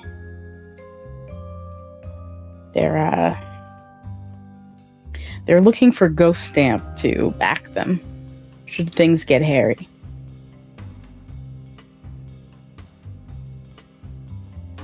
Did they come to you nicely, or did they... You don't seem roughed up. Are you all right? They didn't break anything, but they did make their ability to do so known. My friend stays up to date on her debts, but I don't want her tangled in there. Wow! They didn't try to kill you? They just warned you? They weren't even that upset that I was sassy either. I was pretty good as far as it goes for running with them. Yeah! They're gonna get killed for doing that! No wonder they're fighting with the crows and the other guys. What are they called? Lampblack? Yeah. But they talk about something about honor or whatever. That's probably what keeps them a bit leashed. They didn't even draw a sword. Honor in Doskvol? Next you're gonna tell me the sun shone for an hour! No honor in Doskvol. Very loose honor in Eruvia. But not roughing you up in any way is a good thing. It just means they send an asshole. That's why I think the offer is kind of serious. That's why I brought it up.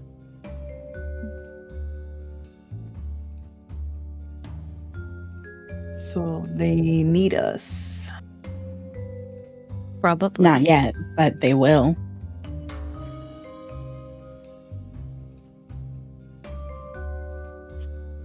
We could make nice, at least talk to them. See if we can get more information. Perhaps they'll be nicer to me. You think they're planning something? They're gonna make the first move? Without a doubt. Or they're going to do what Shrew does, rage bait.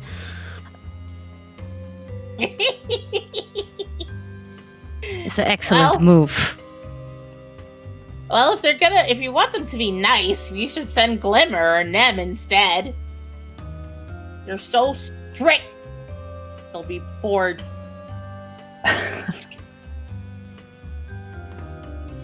They might have been the first to come to see you, but I imagine that the others could come too. I've got no fondness for any of the gangs, but are we sure that this is our best bet to throw in with its ashes?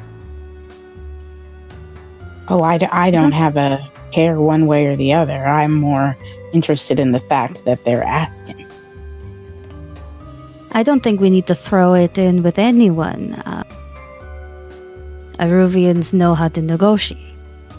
And so they would understand that we are window shopping. It might also bait the others into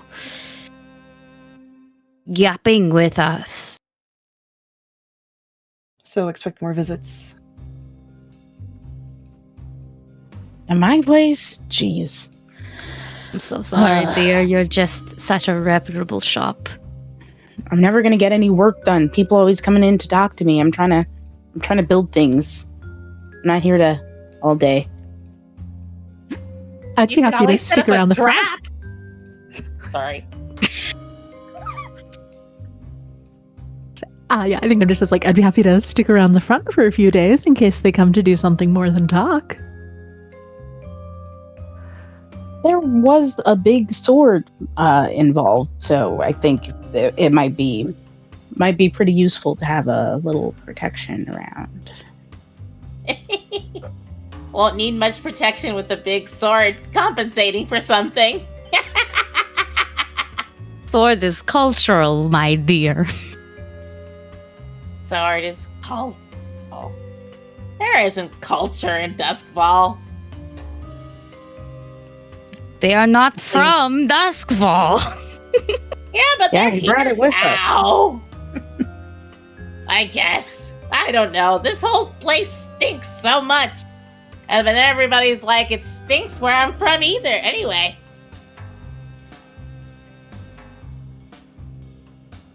Put that aside.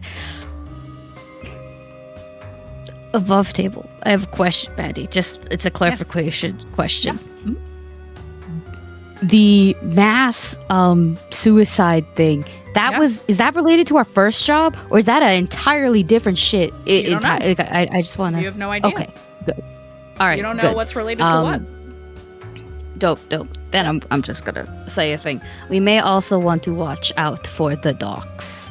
There is an item that will or has already caused everybody who was within a vicinity to kill themselves.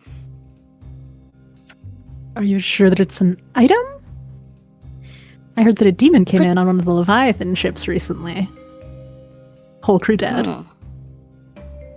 Whole crew dead. That is similar. I only know that it came from Aruvia, which, if it's a demon, probably came from Aruvia. It's probably a demon. Either way, that is what I was trying to check earlier, because I don't want us to take a job with the suicide box. Above table, really quick. Mandy, I thought you Yes. said that half the crew killed themselves? Half the crew. Not the whole crew. Half the crew. Okay. Meanwhile, the Leviathan thing was the whole crew dead, I think. Supposedly. Who knows? Whole crew, Who half the knows? crew. That's a big sizable bunch. It could be separate, it could be the same. Yeah. She's like,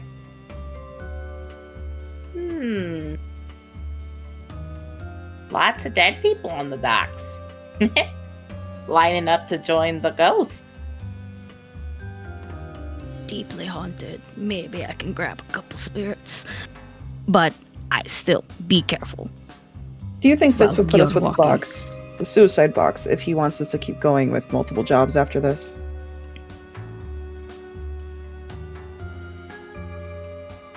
Wouldn't make sense, but who knows? Rich people, they never make sense. Only dollars. True. And if we're gonna be in danger, the museum people are in danger. Anyone who sees it on display is in danger. If we have a short window, maybe it's worth the danger.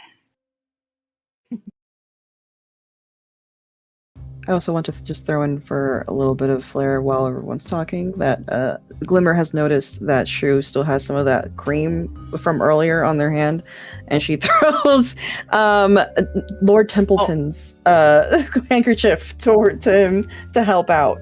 It's got his initials on it, embroidered. I'm sure and it's been a lot of this, but oh yeah, no, Shrew has like cream like down this like stolen jacket. When you hand it, they're like, oh. And they stuff it into their like main overall pocket instead of you. There's like a little T embroidered on it, I imagine. Yeah, it's got his initials embroidered on it. It's like really fancy. It's like little scalloped edges and everything. It's like really hoity-toity, and he's just they're just smooshing it all over. Yeah, this smells really nice. A gift. Thank you, Glimmer. It was supposed to be for your face a little bit, but it's fine. It's fine. So do we want to try to merge these stories at all and try to figure this out? Speak to some more. Oh, hold on. I have an announcement. Someone thinks I'm important enough to investigate. Oh. You have eyes on someone? you? Oh, my old boss's daughter. They think I killed him. Oh. Helia's taking physical damage. Okay.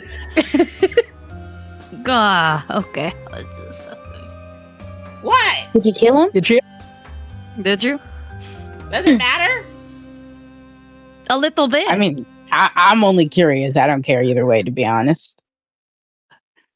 I mean, maybe. I never figured out how he died.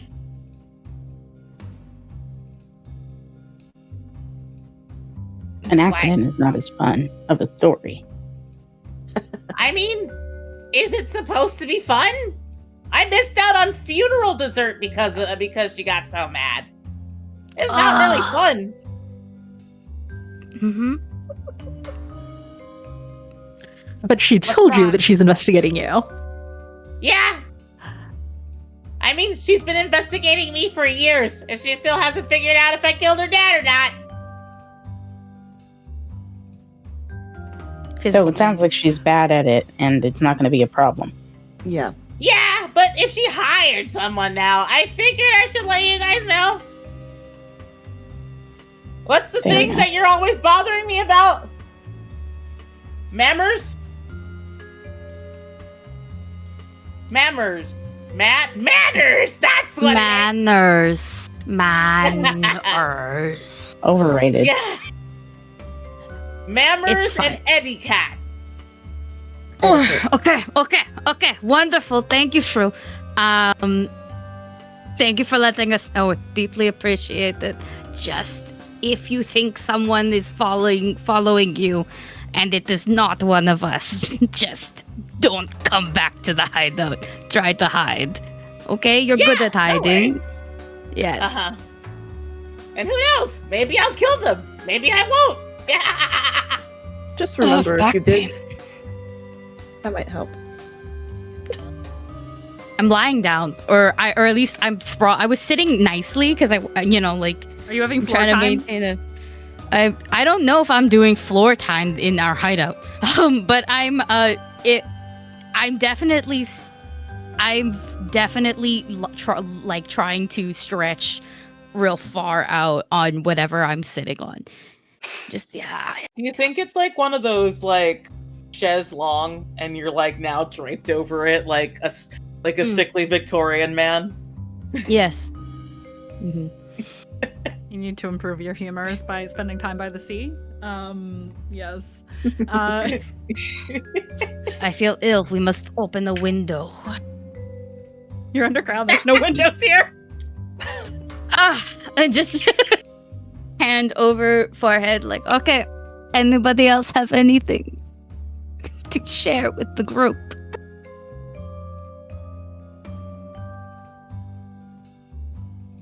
I had a nice time at a party.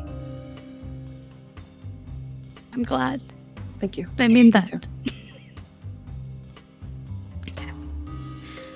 So I'm gonna Updates aside. I was gonna we say I'm gonna gently prompt you all. Would you like to start setting up for your job? That's literally what I was about to say, yes. Oh, okay, perfect. You take it away then. Yeah. Updates aside, let's talk about the job.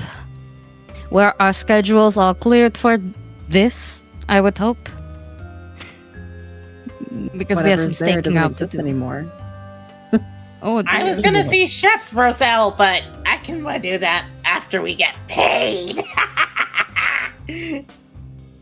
That's the priority. Six coin is good. 1 each, and then we take whatever's left over. Stash it.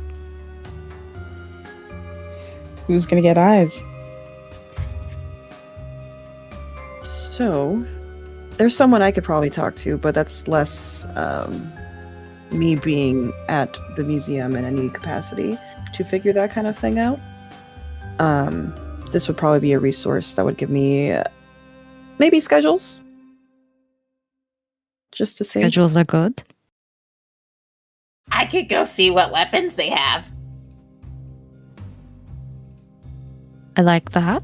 I mean, Fitz seemed to think that there isn't very much security, but a museum like that, what, are they just relying on the bluecoats, or is it something a little more Good point. magical? It You can is leave that ancient. part. Yes, you could leave that part to me. See if there's anything occult, supernatural there. That's the word I was looking for. A part of it, but what will you two do? Study the dossier. I want to commit that shit to memory. If I'm going to be fighting any of the guards, I'd like to go with Shrew, I think. Get a look at their weapons and at the blue coat patrols outside. Okay. Great! I love spending time with them! So we have Nem and Shrew and anyone else going to case the museum. Who else would like to go to the museum, if anyone? You don't all have to go together. Splitting up is super normal in this game. Yeah, I may go to the museum as well. Not with those two, specifically because I'm going to the museum to case out for any supernatural security. Ah, so you're gonna visit the museum and take a little peek, Yeah. like a patron And- would. Mhm. Yes. Okay. I'm gonna attune to the place, if you will. But yeah. that is, yeah. So, as you travel to Charter Hall, the Museum of the Ancients, we will zoom in to this place. Okay. Mr. Malefic, you are visiting the Museum of the Ancients as a regular schmegular guy. You are, because it is open to the public, you can physically walk in as long as you pay your very small amount of silver to get in as a kind donation to the academia associated with this particular museum. You sidle your way in, taking in this grand space, polished stone floors, fine architectural details. This building is quite old. You can definitely see where repairs have been made over the years and replaced with newer materials, such as a particular wall that looks a little bit different than the others. And you are casually walking around looking at the various artifacts, pieces of art, and other notable items, manuscripts on display under glass from all corners of the Shattered Isles. So, my question to you is, what are you trying to discern? I am trying to see if so supposedly this place is not super guarded, but I'm trying to see if there is any supernatural things in place that does the guarding for them, or would alert someone or something, like just something that is just very out of the ordinary for the extraordinary, for things that just, you can tell when a ghost is commanded to do something, and that is what I'm kind of looking for. If I can open like what's the term? One second, I have it here. A ghost door, if there is one, or if I can simply just tap into the ghost field itself and just see what's there. Like, is there a damn laser line, but it's all invisible because it's ghosts? Like, like that, things like that. I'm looking for traces of magic, things that my other crewmates may not notice first like I would. Okay. Then it sounds like you want to attune. You did mention that earlier. So I am going to say your position is controlled because you are just a normal citizen enjoying the artworks in this fine museum. Nobody is looking at you suspiciously. You haven't come here out of hours. So controlled position. I'm going to say great effect. Because you're going to find out a lot of information by looking into the ghost field, assuming you roll well. So roll me attune.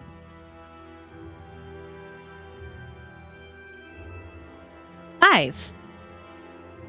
Excellent.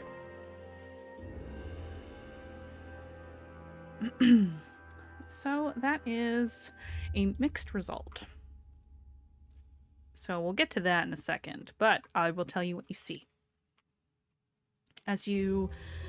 What does it look like for Helia as he taps into the ghost field? I think Mr. Malefic is a very flashy person. He can be discreet when he wants to, though. So in this case, he wishes for discretion. And so perhaps in the area, I appear to be looking at something, admiring something, when I take a big, deep breath and I breathe it out, and it's you can see it, like the area becomes cold. Perhaps a draft has approached, or a storm will instead. And so when the breath kind of goes, we follow the breath towards the area, and for a second it's like we are in we take a step into, or a peek really, into the ghost field, what it looks like on the other side. And I think it sort of visually, everything becomes like this electric blue.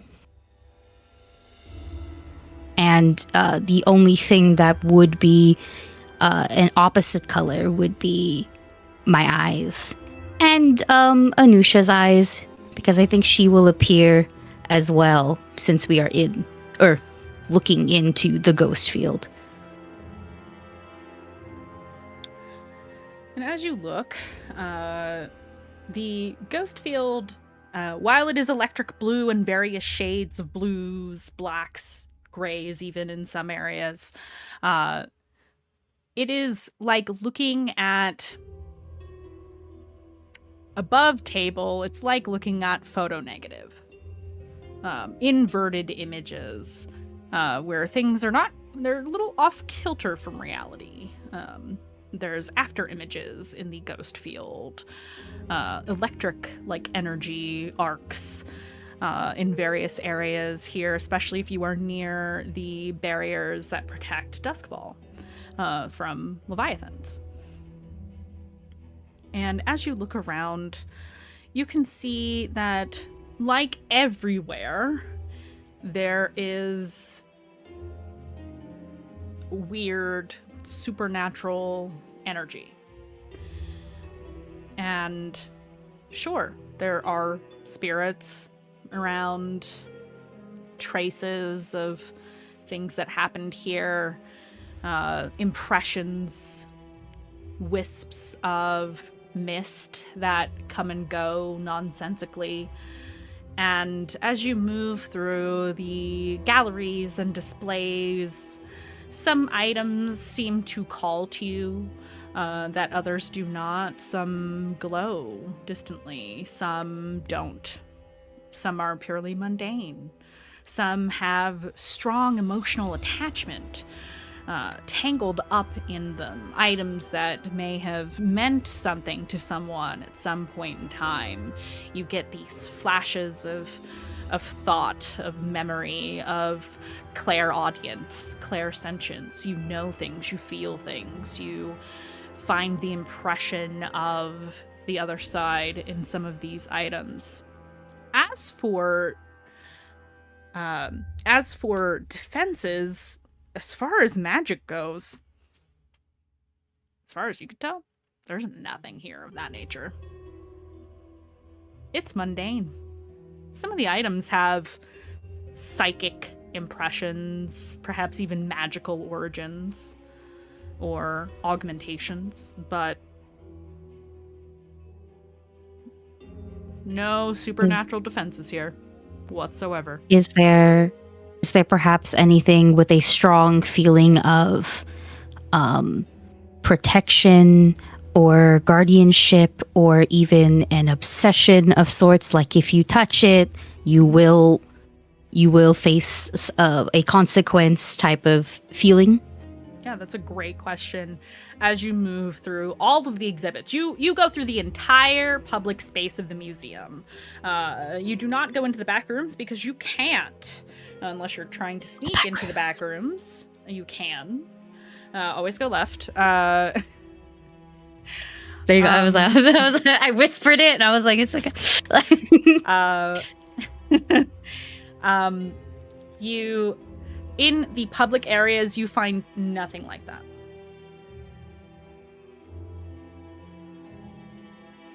Mm-hmm. Oh, I'm in broad daylight. Do I really want to attempt the back room? There are people here. Mm-hmm. Yeah. It's normal business hours. Yeah. So, like, there will be, like, doors, and it'll be, like, security only, employees only, things like that. If I get near one, do I catch a vibe? Supernaturally, no. But you do catch a vibe from the physical people who are here, including the security guards who are in the space. So there is a security guard, where you essentially, at the desk where you pay to keep people from just running in and being jerks or what have you. And there is a security guard you saw, so you've seen 2 total so far. One that roams the museum space, making sure that people aren't causing trouble or touching things that they shouldn't.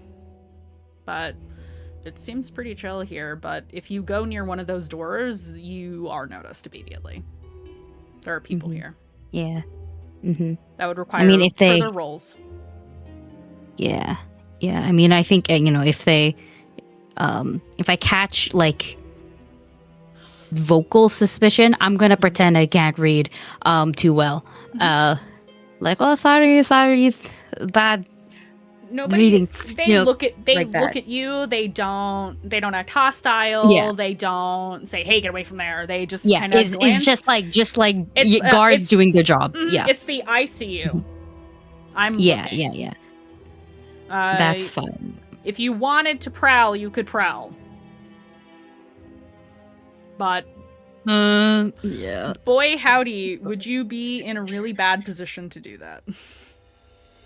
Boy howdy, am I always in a bad position to do that. So yeah, no, I'm not going to. I think I'm satisfied with what I see so far, and I did go in the day, but I think it would be something that I let the other two who will be doing similar things know that, like, I could not check the back rooms, but what I was able to check, like, that is what I'll relay to, like, everyone. But the other two would know I did not go to the back rooms. I don't know what's in the back rooms. And that the guards during the day, extremely sparse. Right. I think before we move on to Nem and Shrew, I wanted to quickly check in. Dinah, did you want to you don't have to do the gather information stuff, but you can if you want to. Yeah, I would think looking at the information that was provided to us is Dinah's focus at the moment. And you had mentioned like there were some blueprints and things like that. So studying those and looking for anywhere there was opportunity for the plans to have been changed, maybe some secret entrances or chambers, or the best ways of entering and exiting in case we have to change the way we do that when we come in. So yes, so that is information you can definitely get. It is also information just above table that you'll have automatically, because while you can gather information to increase your chances of your position moving into the score, aka the job, we'll keep referring to it as the score as much as we can, because I always mess that up. But as you move into the score, having more information increases your chances of your starting position being good. What doesn't happen in this game is planning. When you gather information, it's information that will help your position, but not like, I don't need to know the entrances, we can just hand wave that you have that. But if you're looking for, and I'll have you think about this because we're going to move to Glim. If you want to think about it from a tinker, blow the place up, if we have to exit quickly, or what have you, destructive kind of measures, that might also be helpful. So there's options for you. So think about that. But we're going to go to Glim while you do. So Glimmer. Hi. Hi. Who are you? I want to say consorting, but that's actually a skill. Who are you visiting to get information around the security here? I was actually thinking about talking to Jaren. Oh, okay. So we'll. Oh boy. Go see your boy toy. Yeah. Let's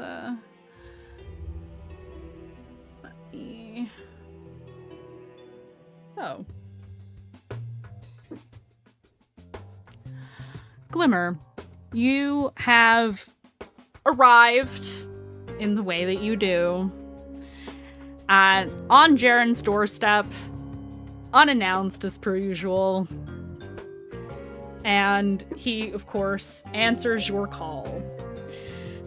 When you waltz your little way into his decent apartment as far as the blue coat goes,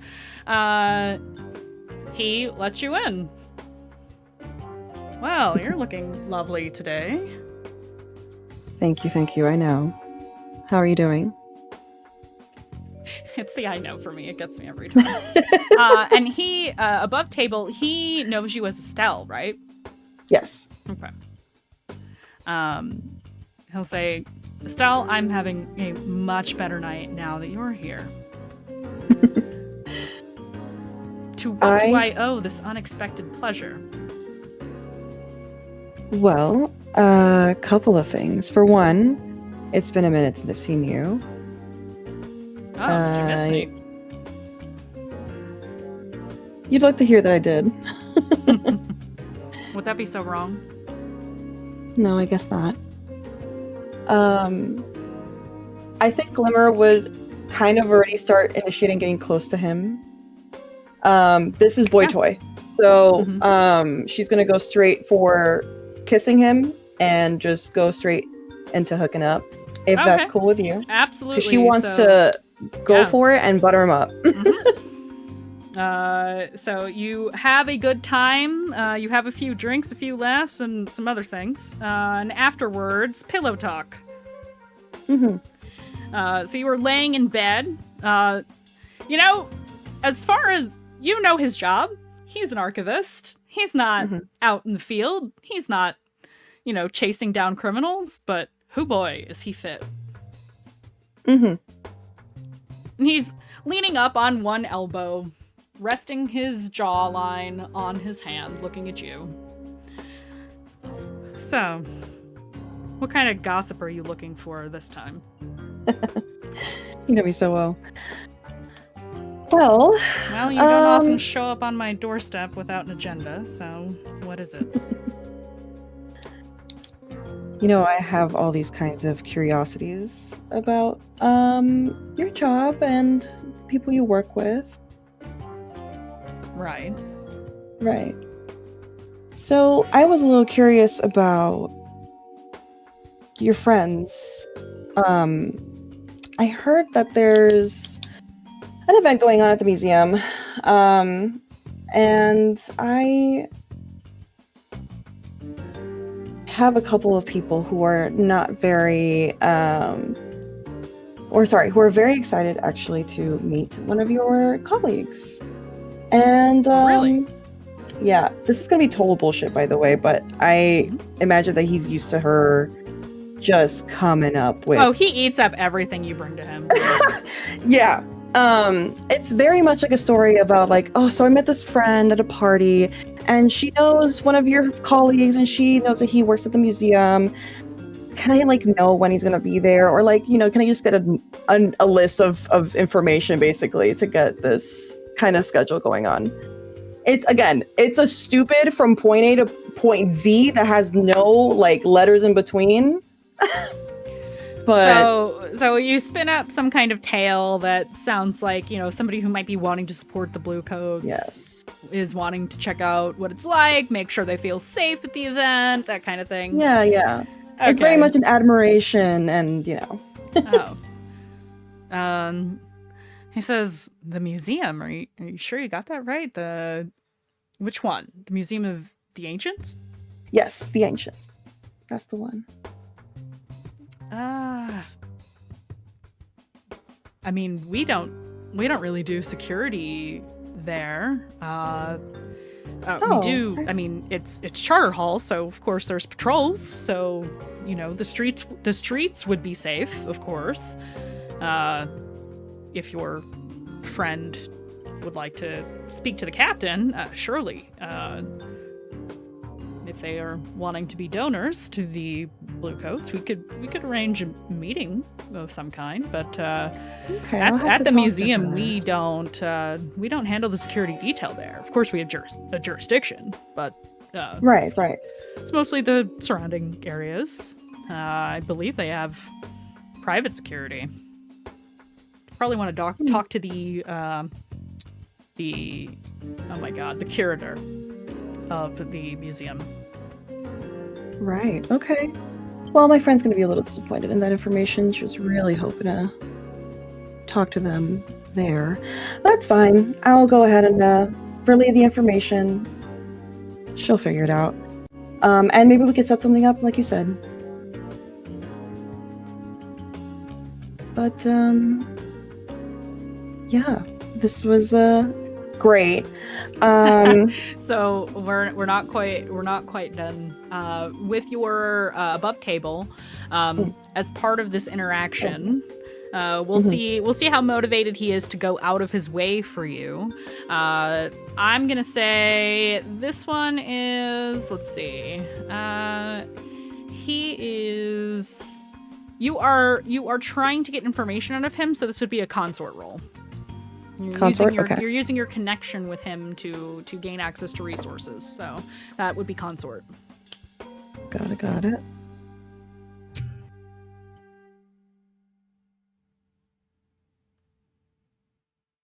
Ooh. Okay. so that is a big old 2. What does that mean? It is a bad result. So, for the fine folks at home, when you roll dice, 1 to 3 is a bad result. 4 and 5 are mixed results or the standard fare. And 6 is a good result. A critical is when you get what we call boxcars, so 2 6s.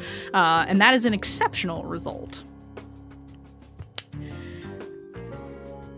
When you roll that, he gives you that information. He says, I'm sorry I couldn't be of more help. Yeah, this is really outside of our realm. That's okay. I mean, I don't just come to you for this. No? I'm here. Do you want to go again? Yeah, why not? And we'll fade to black on that. You get a nice workout in, and unfortunately, well, you do have information. It's just not the information you were hoping for. That's fine. So we'll move on over to Dinah. Okay, so you are wanting to pore over the documents. You're wanting to. Am I understanding that you are wanting to study these documents? Correct. Is that the direction? It's studying time. Yeah. Okay, so we'll say you cross-reference these with other public records, because anybody can access that.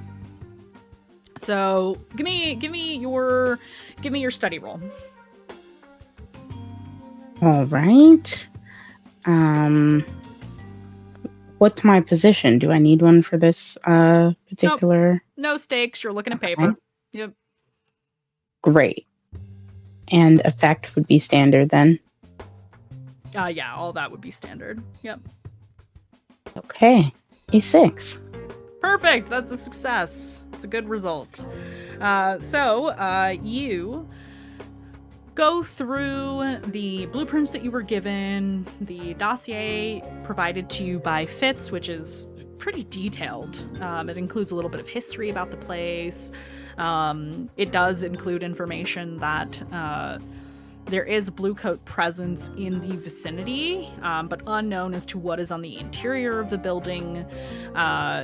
You get the impression that the security here isn't the best, maybe? Which is interesting considering the fact that it's been robbed before, but it is a publicly funded, academia-based, donation-run business, for lack of a better term, so maybe they can't afford it. You're not quite sure, but the blueprints have not changed over the years that you have been able to see, aside from the repairs to the wall that was destroyed, or a large chunk of the wall that was destroyed. That is detailed in the public records, you know, what year it happened, when they replaced it, etc. But as for hidden information, there really isn't anything major until you cross-reference with some news clippings that you pulled from public record. So you're probably moving through the stacks of whatever library or public records office you've checked out, which is likely also in Charter Hall. That is where a lot of the official buildings for the city are located, of that nature. And you look through and you see headlines detailing bits of the heist. Ceremonial jewelry and pottery and paintings were stolen in that heist. Things of a variety of nature. It seemed to be a little nonsensical, more just thieves trying to thieve rather than having an actual goal. What you could tell, it is not intensely... It didn't seem to have like specific motives other than stealing. It was just a hit. That's it. Amateurs. Amateur, not creative in any way, shape, or form, and I'll have you know, They used subpar explosives to destroy part of that wall. I know, it's terrible. They didn't even use a cannon.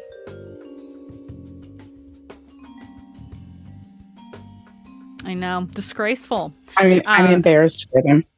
But one thing you do see is a more recent headline. A headline that details an upcoming exhibit of artifacts taken from Eruvia in honor of the Demon Princes. They are artifacts directly related to the Demon Prince thrones of Eruvia, or Uduasha, the capital of Eruvia. And it seems to be figurines, jewelry, pottery, artworks, all manner of things for an exhibit specific to like Eruvian culture celebration is how it's being marketed.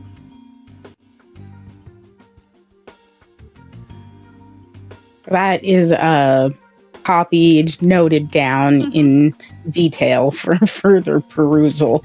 There is a photo. Oh. Yes, as you look at this news clipping, there is a photograph. Now, photography in this world is more of like copper plate, press on paper, and now you have a, kind of sketchy looking image that was, carved into the plate. Very old school in that way, very steampunk in that way. You see a table that has various artifacts laid out on it. There is pottery, there's a jewelry piece that looks like it's in the process of being restored.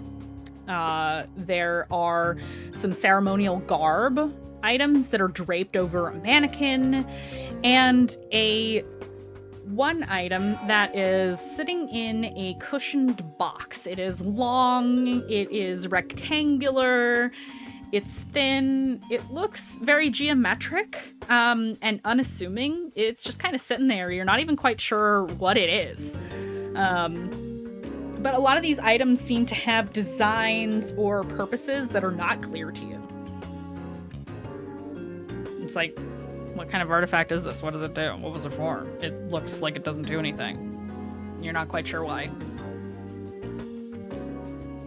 I'm going to say that because of her technical drawing expertise, she spends the opportunity to make a little copy and absolutely. Bring that with her. That's super easy for you to do. No brainer. So we'll say you got all of that information and possibly a visual of what you are stealing. And now, at last, before we close out for the evening, we're going to move on to Anemone and Shrew. So we'll say on a different night during these preparation evenings to get ready for your heist, you are casing this place probably late after it's closed, I would expect. And we'll say you are in... Actually, I'll ask you. Where do you meet nearby the building? As you are casing this place out. Where are you casing out from? They got like a restaurant nearby.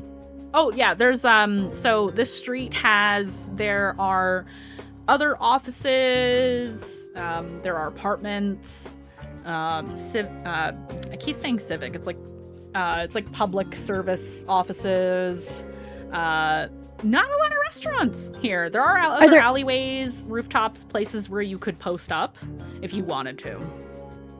Are there any like street vendors around? I think that this is the low impulse control squad, and I would love to bribe Shrew before we get into anything. Excellent. Yeah, on your way into that area, you can absolutely find a food cart of whatever type you think would be most appealing to Shrew. Maybe a kebab stand or something. Shrew seems like a kebab kind of dude. Yeah, food on a stick I can run with. Great. Stick after. Yeah. I knew it. That's so good. But I'll say in terms of positioning, now that we've learned that someone might be watching Shrew, Nem is a little less concerned with actually scoping out the bluecoats and a little more concerned with scoping out if anyone is following us. Oh, you want to know if people are following you? I mean, they hired someone maybe, so yeah. Okay. So I'll let Shrew lead the actual casing, and I'm more sort of keeping an eye out around us. Okay. And Yeah, go ahead. oh, just with Nem bribing Shrew, that totally works. Because Shrew is not thinking about food, Nem sees them sort of like become the reason why Shrew hasn't been kicked out of the crew. Like they focus in and like they sort of like curl up and just, like watch, and they seem to just sort of like almost, even though they like look scary and like freaky, they like when they like step back into shadow, they just seem to like melt away. And they just see like you see those eyes like focus in, dart around. I love this. So I'll say for Nem, this will be. Are you? I'm so bad at this. I'm so used to telling you what the role is. Are you wanting to survey? Yes, that is what I'm wanting to do. Hey guys, can you tell I'm a D20 system GM that I'm just like, this is what you do? No, that's not how this works here, which is why we're doing this so that we can learn. Yes, okay, so please give me your, well, actually, there is a position for this one, especially because there are it's controlled. I'll say, because you are expecting something, we'll call it standard effect, although the effect really isn't gonna matter that much, but you are in a controlled position either way. I got 1-6. Perfect. We'll get to that in a second. So you got a 6. Shrew. While you are looking around, what are you wanting to do in regards to the museum? I'm wanting to see the patrol route and sort of like watch for the vulnerabilities, because when it's people, there's always a vulnerability. Okay. So that would be hunt. Or yeah, because if you are you're gathering information about a location and its movements, so that would be hunt. Yeah. Perfect. I got a 4. Okay. So we'll go back to you got a 6 and a 4. Perfect. Nemedy. As you survey the area, keeping your head on a swivel as you are wont to do, one thing you do know is, oh, there's definitely blue coats here. Like, the patrol's regular. In fact, right now, you see 2 blue coats standing on a corner underneath one of the lamplights. That you see 2 blue coats standing under a lamplight, smoking cigarettes. They're yapping, having a chat, but they don't look too relaxed. They're just pausing for the moment. But on your way here, you saw blue coats, and you see some here. You also notice, as you were looking around, there are some people out on the street, just typical citizens. And inside of the museum, as you scan over the building itself, you can see that there are guards inside. So it seems that they do have security in the evening. As to how many, in the front area that you can see through those big glass doors, there's a single guard standing near the door.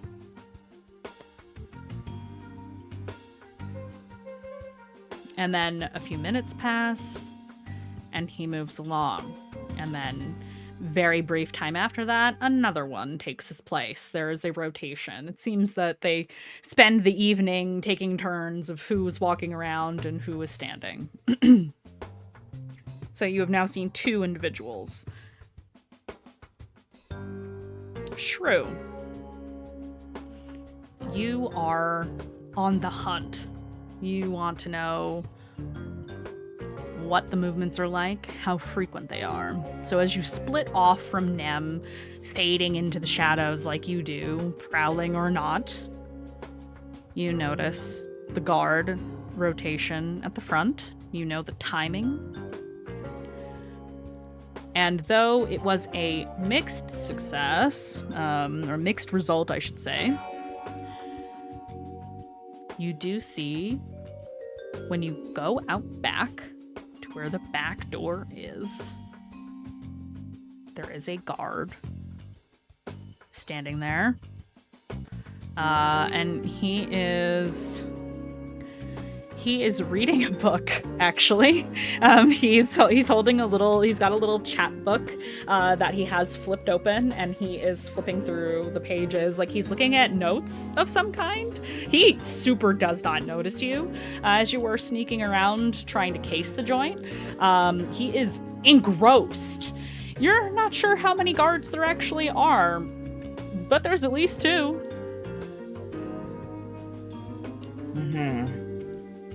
You also take notice that there is there's a ladder on the side of this building that leads up to the roof. It is permanently affixed to the wall. How far is it from the back door? It's pretty close. Ooh, It seems cool. to be there for maintenance purposes.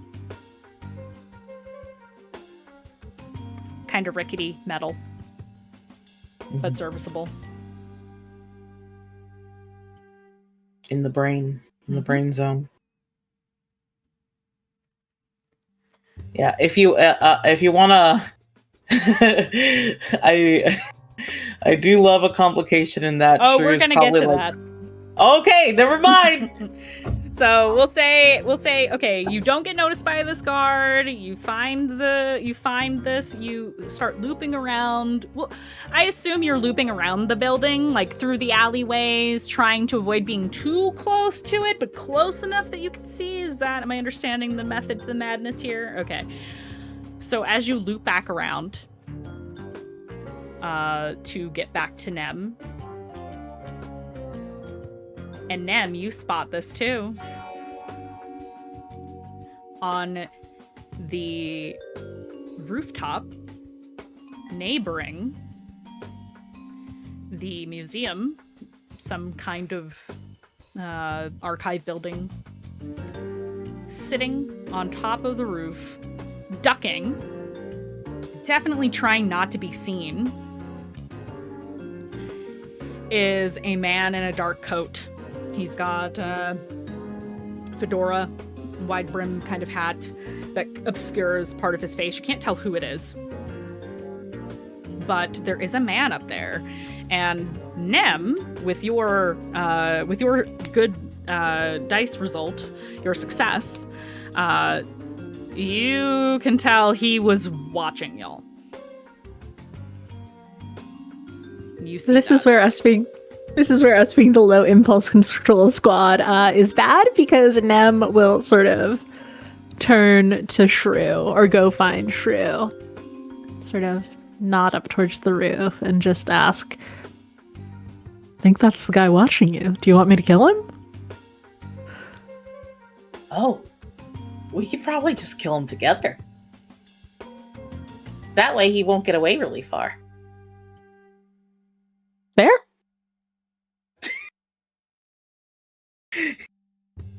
So what I'm hearing is the two of you would like to go up there and engage with this individual. You want to fight this person. Yeah. Yeah. Okay, let's go. Okay. A job before a job, so to speak. Give me 1 moment, please. The rules are loading. Because I never seem to remember what it means when you just want to fight a guy. I don't think that's a score. So let me double check myself here. I actually think it might be a score. Might be a mini score. Okay. Yeah. Because Shrew will tell you, like, if we're fast enough, he won't even scream. Okay, so you want to fight this person. This is an assault engagement. Okay, so you guys are gonna do violence. The point is to attack. You're not sneaking. What? I mean, can Nem go up the front and Shrew try to go up the back and be like two-pronged attack? Yeah, you certainly can. So what I am going to do is we're gonna have an engagement roll. Cool. Okay, so this is going to be, we're going to talk about the engagement roll. So once the players choose a plan and provide the detail, we cut to the action. So you are on your way up the building. And now I roll an engagement roll. By default, you get 1 die for sheer luck. And then I would modify the dice pool for any major advantages or disadvantages that apply. Is this bold or daring? Well, considering the fact that there are blue coats standing on the corner, yes, so we would take a die away. You are now at 0. Does the detail expose vulnerability of the target? Well, you spotted him, so you get +1 D back.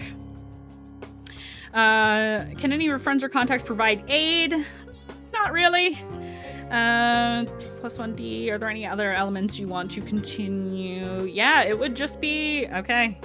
So what's going to happen here is I'm going to roll 2 dice and take the lower result as to what your position is, considering everything. I thought we got 1 back because we noticed him. You ended up with 0 after I went through it. So that is a 4. That is a mixed result. And that means that it is a risky position. You are in a risky position. It is not desperate, so that is good. So, you are...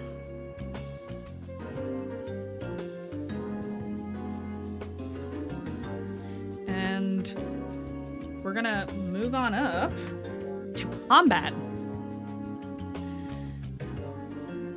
So, oh boy.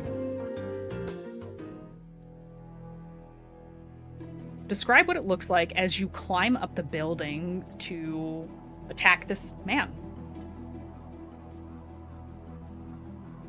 I mean, I assume that we're coming up different sides, and Nem is definitely louder and more attention-grabbing, and maybe even, like, he looks over the side of the building as she's coming up, which leaves space for Shrew to get in a little bit of a stealth attack. Yeah, Shrew is light and tall as fuck, but light, lanky, like, and rushing up the side with like practice ease. And yeah, just like my Shrew is probably gonna sort of like Shrew trusts Nem in the way that you trust like a plumber to know what they're doing. So Shrew's like gonna like as soon as they can, you like hop up and like get ready to just try and slit this guy's throat.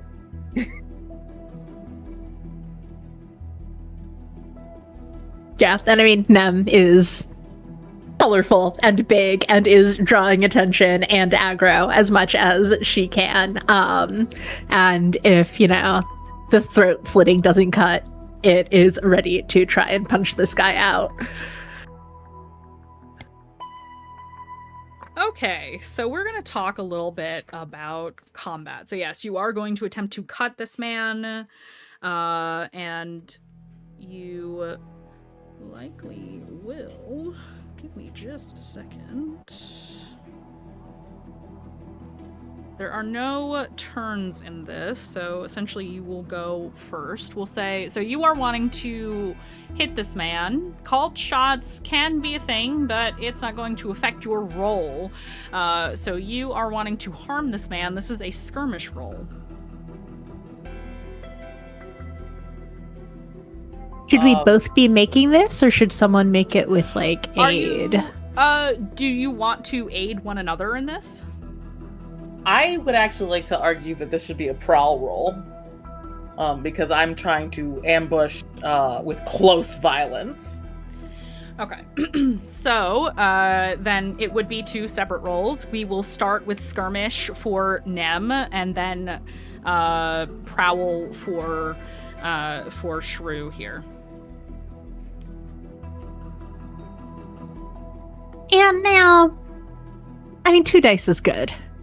But if I wanted to take Devil's Barking to get another dice... You have a few ways that you could get another dice. You could push yourself to get another die, which costs 2 stress.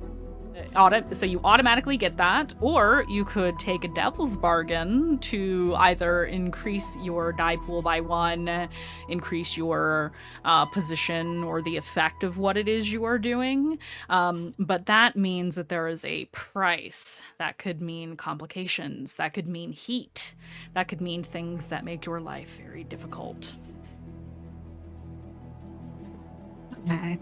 I will stick with just... Oh, unless you have a bargain to offer. If you... Okay.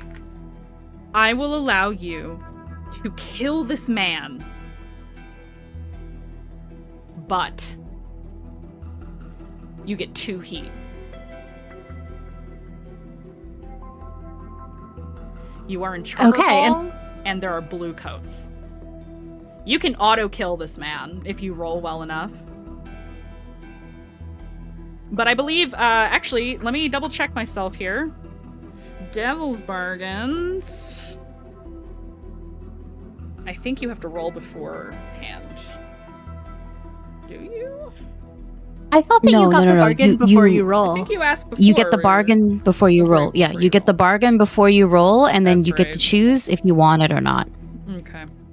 Yeah, no, heat would be the appropriate action here. There may also be other consequences involving the faction of which this man is a member. Yeah, that makes sense. I will just do the straight roll then. Okay. No need to get heat before we start our actual job. Oh, well, depending on how this goes, you might still get heat at the end of this job. At the end of the score. Because you are on your own score now. The score ahead of the score. I got a 5. Okay. You got a 5. We'll say you... He hears you coming. He knows y'all are coming. So he's ready. You get up to the roof and you go to rush this guy. Because Shrew is sneaking. You fight unarmed, correct? You're a brawler. Correct. Yep. So you get up on this roof. He already knows you're coming because he spotted you. And you see now, he's an older man, middle-aged, big scar across the bottom half of his face. It kind of branches out and down from one cheekbone down to the opposite jaw, going over his lips in an awkward kind of way. The scarring around his mouth is quite severe. He's got gray eyes, and you can't tell what color his hair is. It's all kind of hidden under this hat. He's got a high collar, but he sees you and immediately pulls a pistol in your direction and says in a gravelly voice, "I would rethink that if I were you. You don't know what you're dealing with." Shrew, what was your... Oh, sorry, go ahead. No, I was just going to say that she will sort of slow down a little bit, like hands up, but trying to keep his attention still and say, "What is it that I'm dealing with then?" He doesn't answer you.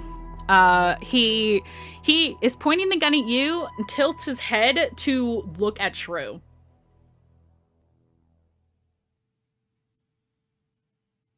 Okay. So he knows that you're coming. Okay. With the loss of the what's it called? Element of surprise. Element of surprise. Shrew is not. Now this guy's pointing a gun at Nem, and while Shrew doesn't care if Nem lives or dies, Nem bought Shrew food, which means that this guy is being rude. So, Shrew, I'm gonna push myself. Okay. For this prowl roll. Shrew's still gonna try and get in close and like just stab this guy like right in the back. Yep. And so when I push myself, I take 2 stress, but I also get to activate my ability, the Devil's Footsteps. Oh. When I push myself, I get to choose an additional benefit.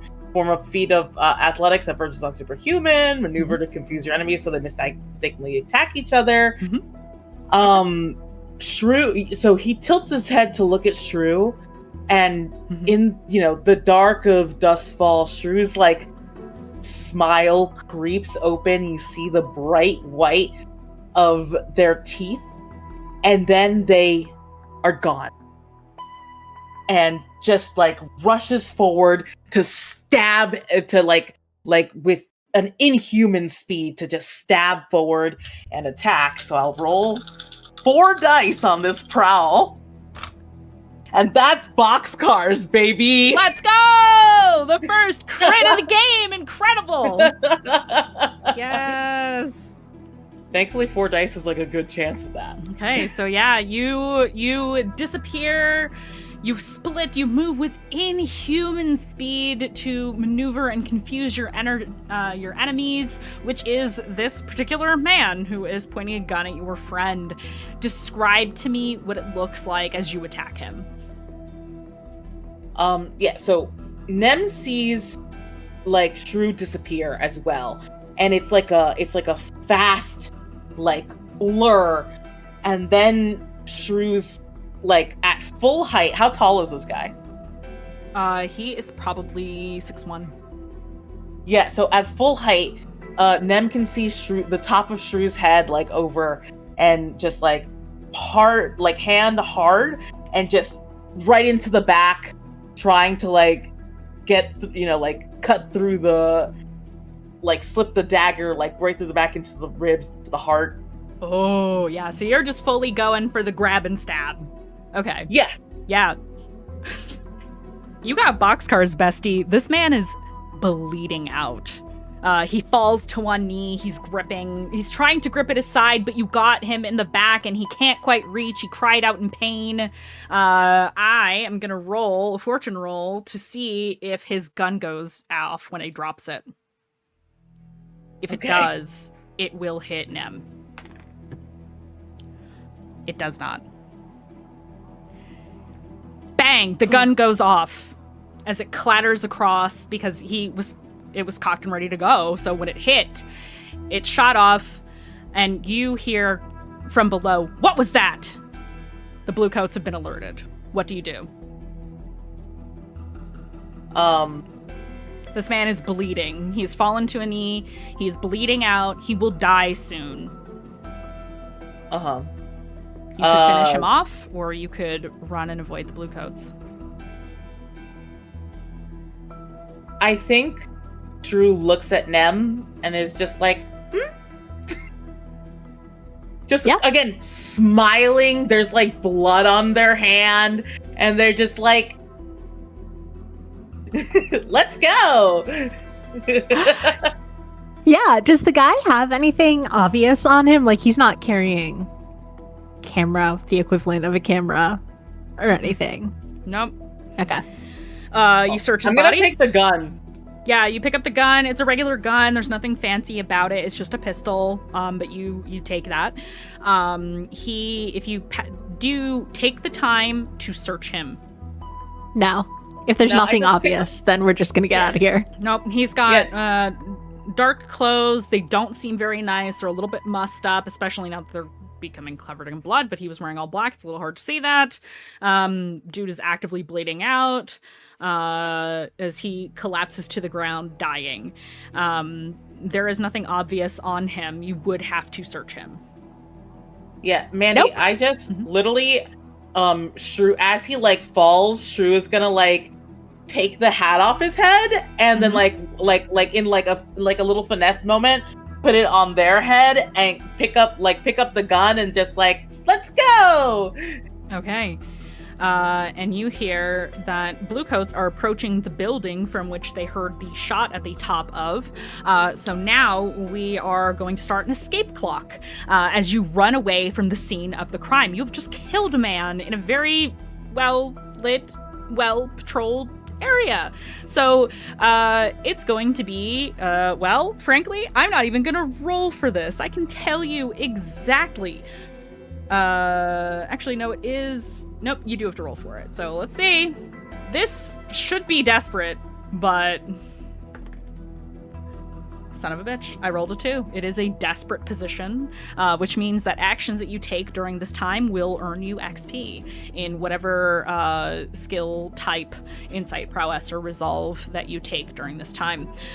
So what that means is y'all are running. Things are looking bad, TM. What are you doing to escape the scrutiny of the Bluecoats as they approach this building to investigate the gunshot?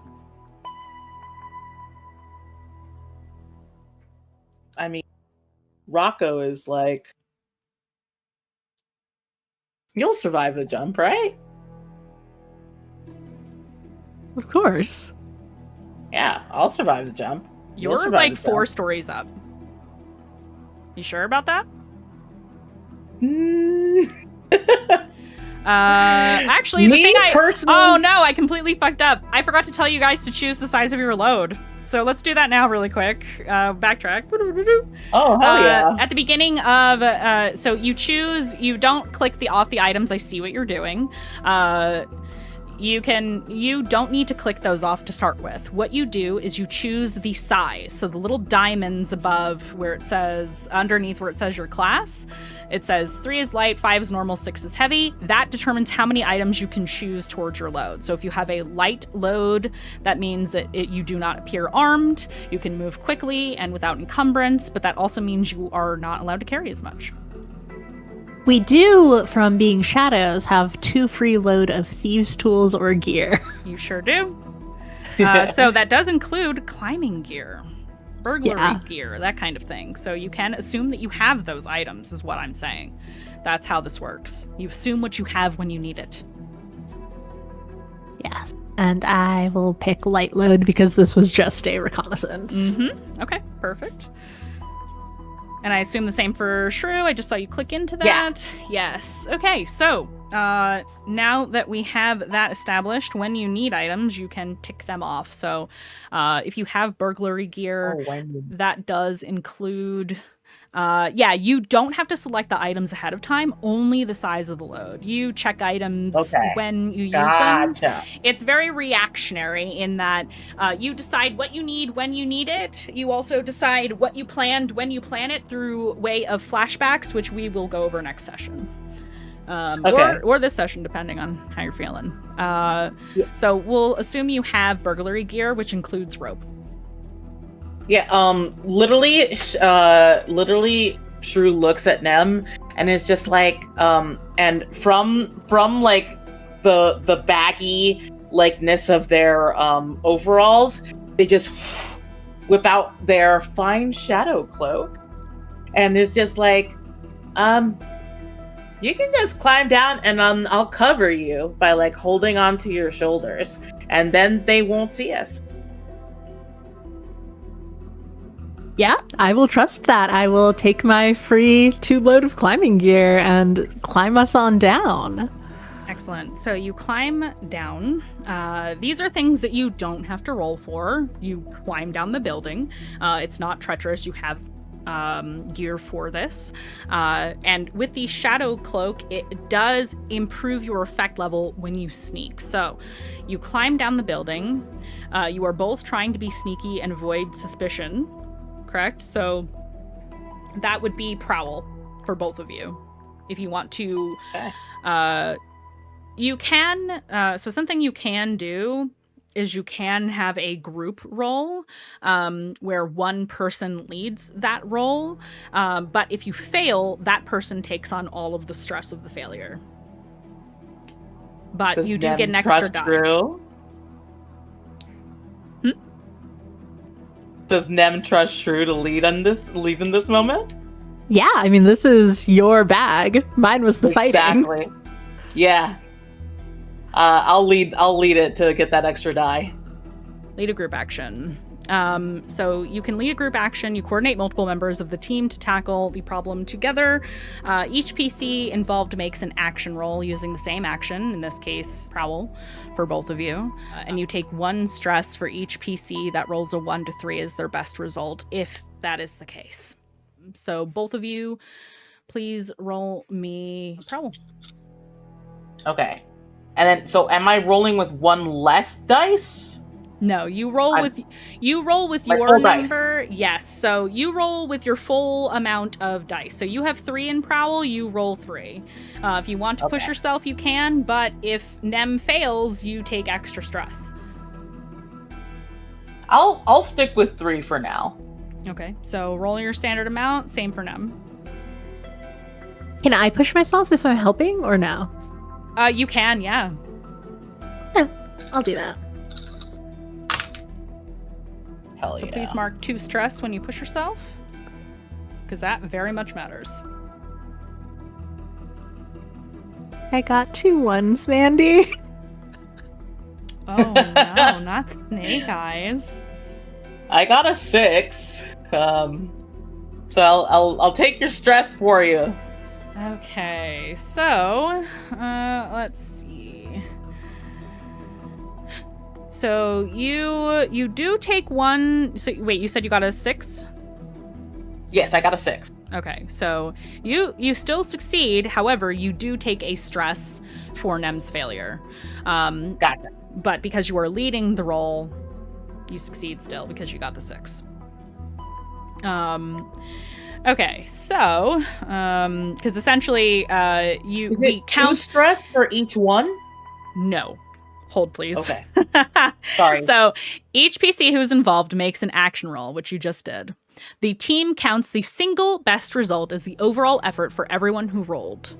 But whoever is leading the group action takes 1 stress per result that another PC has gotten between 1 and 3. So if they roll between 1 and 3 on this group action, if each, say Dinah was here and Dinah also got a 1, you would take 2 stress for each person who failed in that leading up to the highest roll, which is what the success is. Essentially what this means is if a bunch of you roll to do a thing, that gives you a greater chance of succeeding because you're pooling all of your dice together to do the thing, but it can have extremely adverse effects because if you all roll badly, the person leading can get a trauma, get extra stress.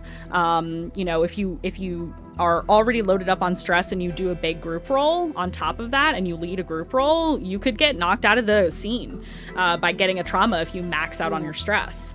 So there is lots of risk to this, but in this instance, much less because you weren't already stressed out. So you succeed. That is 3 points on the clock. Your escape clock. You are running, you are getting away what you feel is scot-free. You turn a corner, you're getting away from this building. You hear people shouting behind you, distant towards where that building is, and you see bluecoats mobilizing in the main street. You turn a corner and you see a group of bluecoats running by because they also heard the shot to come investigate Now, this is another chance for you to remain unseen. This is going to be the last roll for this chase. I would like for both of you tell me what you do to avoid being seen as you attempt to step out into the street to get away. Now that you've moved a couple of blocks away, but you are potentially running into a group of bluecoats. Could I attempt to survey in order to time us either with another group of people who are around, or just to time us so that we kind of avoid looking suspicious? Yeah, you want to find a way to navigate and find a better route out. Yeah, survey is perfect for that. You can absolutely do that. Okay. So we'll have Nem do that particular role. I can't. Can I help? I have 2 in survey. Yeah, you absolutely can assist. Yeah. Assisting is also a thing, so that's separate from group rolls. Yeah, when you assist another player who's rolling, it adds plus 1d to their roll. That does not cost you. You take 1 stress to give them a plus 1d, or you can each roll separately or do another group action. It's up to you. Ooh. You have a couple of options. It's up to you. If you do individually, it will be whoever is affected by their individual roles rather than as a group. I kind of want to take the stress just to give them the extra die. Okay, so mark a stress. And Nem, you now have 4 die, I believe it is, in survey. Hell yeah. I only have 2 survey, so it's just 3, right? My apologies, Yeah. 3, yes. Yeah, all good. Okay. The highest die is a 5. Perfect.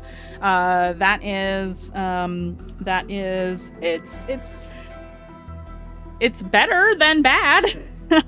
So you're not, it is a mixed result.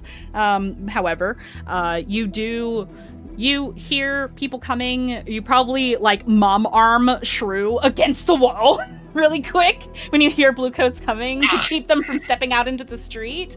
And very quickly and swiftly, I expect, fade back into the shadows, and you can find,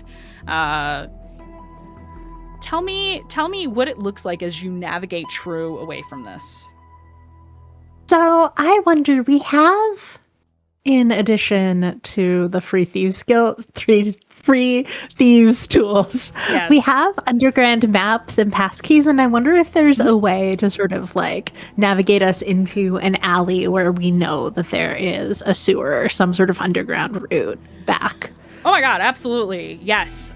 So you very quickly, because you're on the move, you very quickly take out or rack your brain, take out a piece of paper, whatever it is. I expect you would just rack your brain, and you think to yourself, I think there's a sewer grate around here, and you turn the corner and there it is. So you move the sewer grate and hide or move through the sewers to get to a safer location, to find your way out into one of the canals of the city. Because there are canals throughout the entire city, it's just more concentrated in Silkshore, to find your method of egress.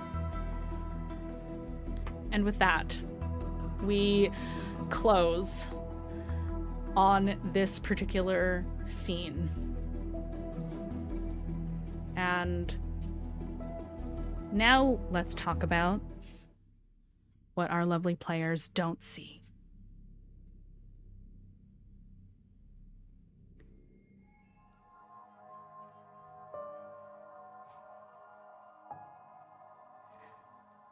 The camera pans on a smoky den.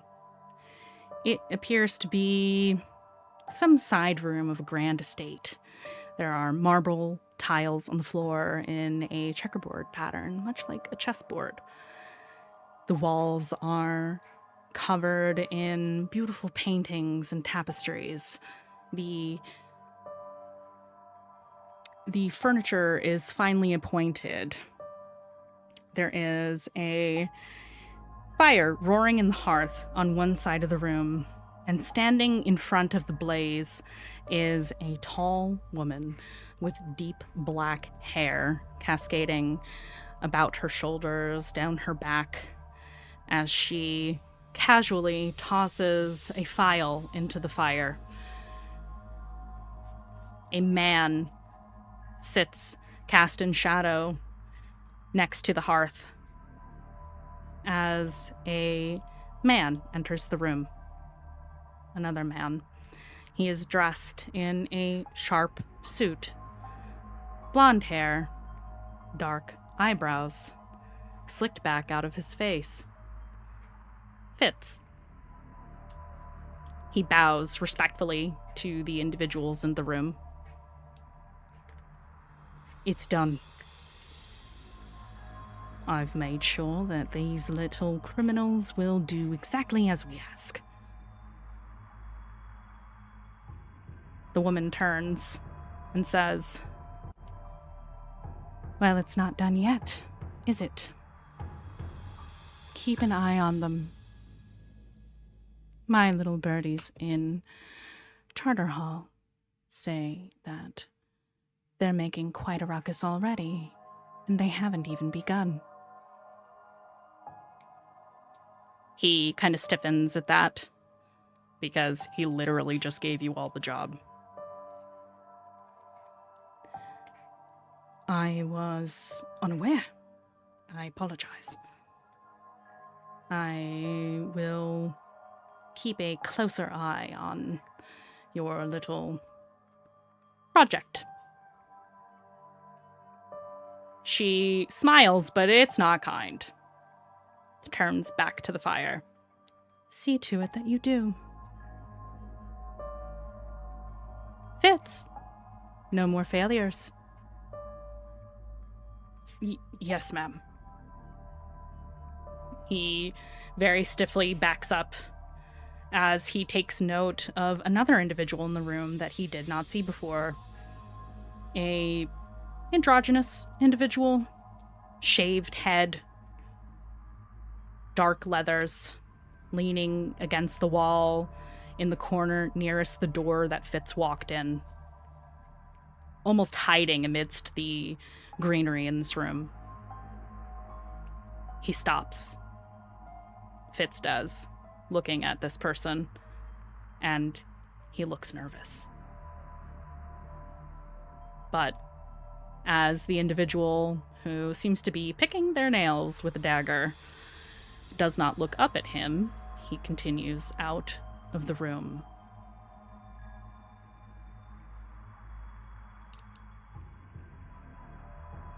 And with that,